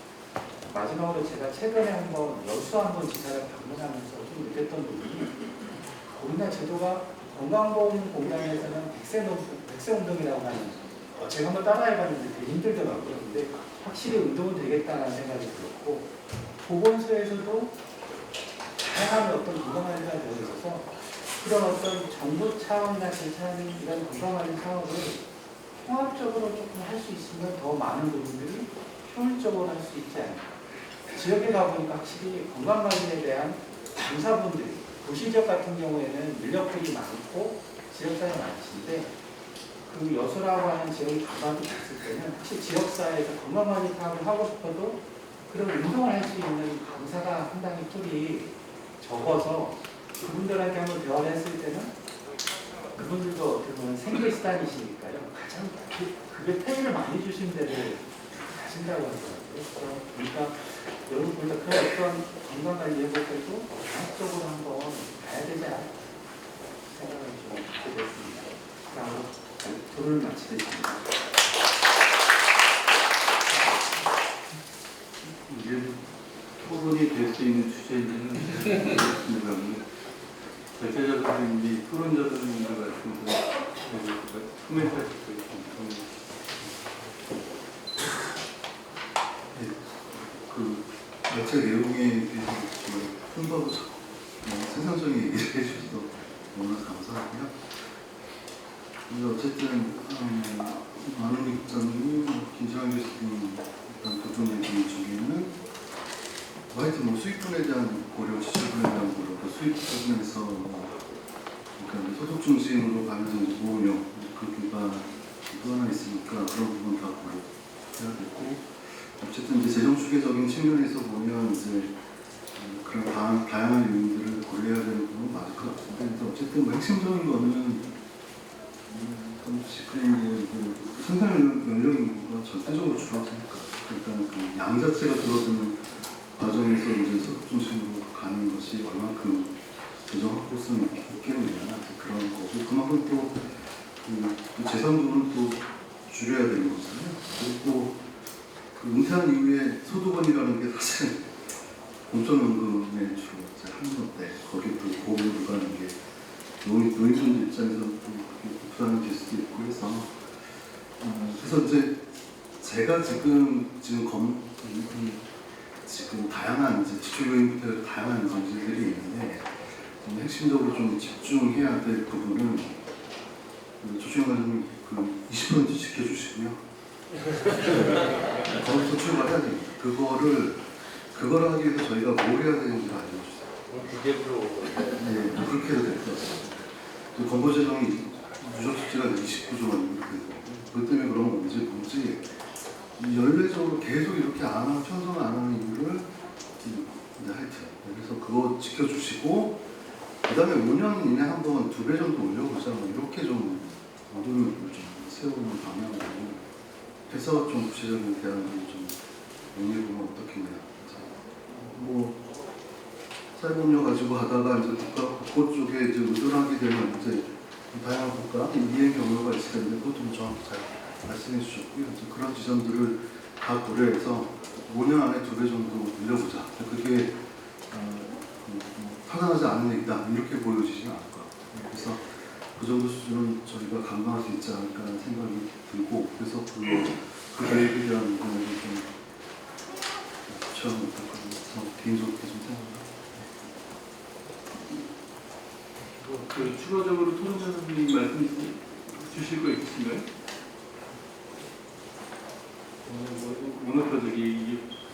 대단한 주체를 지금 다루고 계시기 때문에 네, 그렇죠. 실손보험, 그러니까 요원분들도 계시고 복지부 여러 차례 말씀드렸지만 저는 실손보험 통제 정말 시급하다라고 생각하고 있고요. 아시는 분들 아시겠지만 실손보험 원가 10,000원 정도밖에 안 하거든요. 그러니까 우리가 뭐 지금 4세대, 뭐 5세대 얘기하고 있지만 1세대 때부터 실손보험 원가는 10,000원 수준밖에 안 됩니다. 근데 뭐 10만 원, 20만 원씩 내고 있는 이유는 각종 특약과 다른 것들을 붙여팔아서 그렇게 하고 있는 거고, 사실상 실손보험은 보험사의 미끼 상품이었어요. 실손보험을 판매하면서 다른 특약보험들을 판매하고 그걸 통한 고객들의 개입과 정보를 취합하고 그걸 이용해서 추가적인 다른 보험들을 상품을 판매하기 위한 미끼 상품이었기 때문에 막 100%, 90%, 70%, 60%까지 실손보험의 보장성을 해왔던 거고, 그러다가 점점 더 민간보험사들의 수익 구조가 문제가 되니까 보장성을 낮추고 지금은 정부에 애걸복걸하면서 실손보험과 관련된 도수치료나 백내장이나 가장 사람들이 많이 이용하고 있는 부분에 대해서 혼합진료를 막아주세요 라고 하고 있고, 그러니까 과연 이렇게 가는 것이 정상적인지 잘 모르겠습니다. 그래서 좀 실손보험에 대한 통제는 되게 시급하고 역으로 또 하나는 건강보험이라고 하는 명칭을 제발 민간보험사가 못 쓰게 좀 법 개정을 좀 해주셨으면 좋겠습니다. 저희가 작년에 사회보험 퍼레이드를 하는데 젊은 여성분들께서 친구들 지나가면서 이거 우리 회사가 파는 상품인데, 근데 건강보험은 민간보험사니까 건강보험은 공단이고 공보험이란 말이죠. 그러니까 민간보험에서 팔 수 있는 부분이 아닌데도 불구하고 건강보험이라고 되어 있고, 아마 여기도 이럴 때 가시면 하나생명에서 여성건강보험 판매, 최고보험 이렇게 나와 있는 것도 보신 적 있을 겁니다. 그러니까 최소한 실손보험을 당장 판매하지 못하도록 한다면 최소한 건강보험이라는 명칭만이라도 민간보험사 못 쓰게 좀 막아주셨으면 좋겠습니다.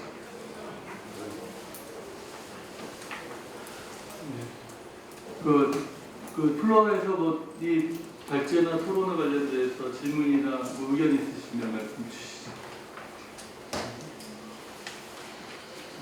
전혀 없으신가요? 여기 토론의 결도 조금씩 다르셨는데요. 주제 발표하고 지금 의견은 없으신가요? 시간이 그러면 대충 오늘 논의를 한번 정리하고 마치도록 하겠습니다. 지금 이 부분이 있는 것 같습니다. 우리가 실손보험 같은 거 얘기하더라도 보수 정부가 실손보험을 도입한 것처럼 우리가 이해하자면 실은 그렇지 않았던 우리 역사를 기억할 겁니다. BJ 말기 때 그리고 노무현 정부 들어와가지고 본격적으로 제도화되는 도입되는 그 기억을 우리는 잊지 않고 있을 겁니다. 적어도 건강보험 영역, 의료 쪽을 다루시는 분들도 그럴 거고요. 문재인 정부 때 국대화되어 있다는 그 부분을 보시고 차기 정부가 어떤 정부가 들어올지 각자의 생각이 있으실 거고, 본인들이 생각하시는 바에 따라서 지지하고 이런 것들이 있겠지만 원칙적으로서의 감시의 부분이 가장 절실한 부분이 이 건강보험, 의료의 영역이라는 것은 우리가 다 알고 계실 거예요. 그래서 제가 조금 결례입니다만 전에 건강보험이나 노조 쪽에 계신 분들은 사실은 그걸 왜 그렇게 생각하시는데, 거버넌스를 우리가 사실은 일반 시민들이 이 의료 쪽이나 건강보험 거버넌스에 들어가야 된다고 생각하는 저희 시민사회 쪽 사람입니다만, 그게 왜 그러냐면 공급자 쪽에서도 공익적인 분들이 있고 그분들이 열심히 지금까지 투쟁해 온 부분을 대표성을 계속 가지시면서 사실은 주권자인 시민들이 이제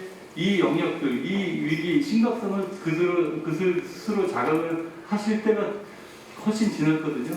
그래서 그들 스스로의 노년에 관한 자신의 건강권, 생존권과 존엄권 관련된 부분들을 직접 직시하시면서 이 의사결정에 지금 참여하셔야 될 시대가 지금 왔다고 보여요. 그래서 되도록이면 건강보험이 이제 캐치프레이즈나 의제나 이런 것들 던지는 것으로 끝나는 게 아니라 시민들이 이 부분을 주체화되는 과정을 우리가 거쳐야지만 이 거대한 개혁과 관련된 과제들을 우리가 전면적으로 다룰 수 있는 시기가 빨리 오지 않을까 하는 그런 생각하고 있습니다. 그래서 저는 뭐 이제 여기저기서 그냥 일반 시민 관점에서 말씀드리는 건데요. 그래서 우리 이 논의를 계기로 우리가 노인그룹이 국가 책임제를 우리가 왜 이렇게 하느냐, 우리가 제기하고 있느냐에 관한 부분의 문제였으면 결국은 초고령 사회에서 이 상태로는 삶을 유지할 수 없다는 그 위기의식이 우리가 현재 이 자리를 마련하고 그 정치권에다가 대선 국면에서 이걸 의지하기 위한 노력을 지금 하고 있는 거라고 저희 다들 공감하고 계실 겁니다. 그래서 오늘 이 자리가 단지 요 이벤트성 자리로 국한되는 게 아니라 이 의제는 앞으로 저희가 아마 10년 이상은 계속 가지고 가야 될 방향성에 관한 것을 오늘 공감하고 있던 자리라고 생각하고 그 부분에 관해서 우리 다짐을 다시 굳건히 하는 그 계기로 하는 것으로 오늘 논의를 마치면 좋겠습니다. 동의하시죠? 네. 감사합니다. 감사합니다.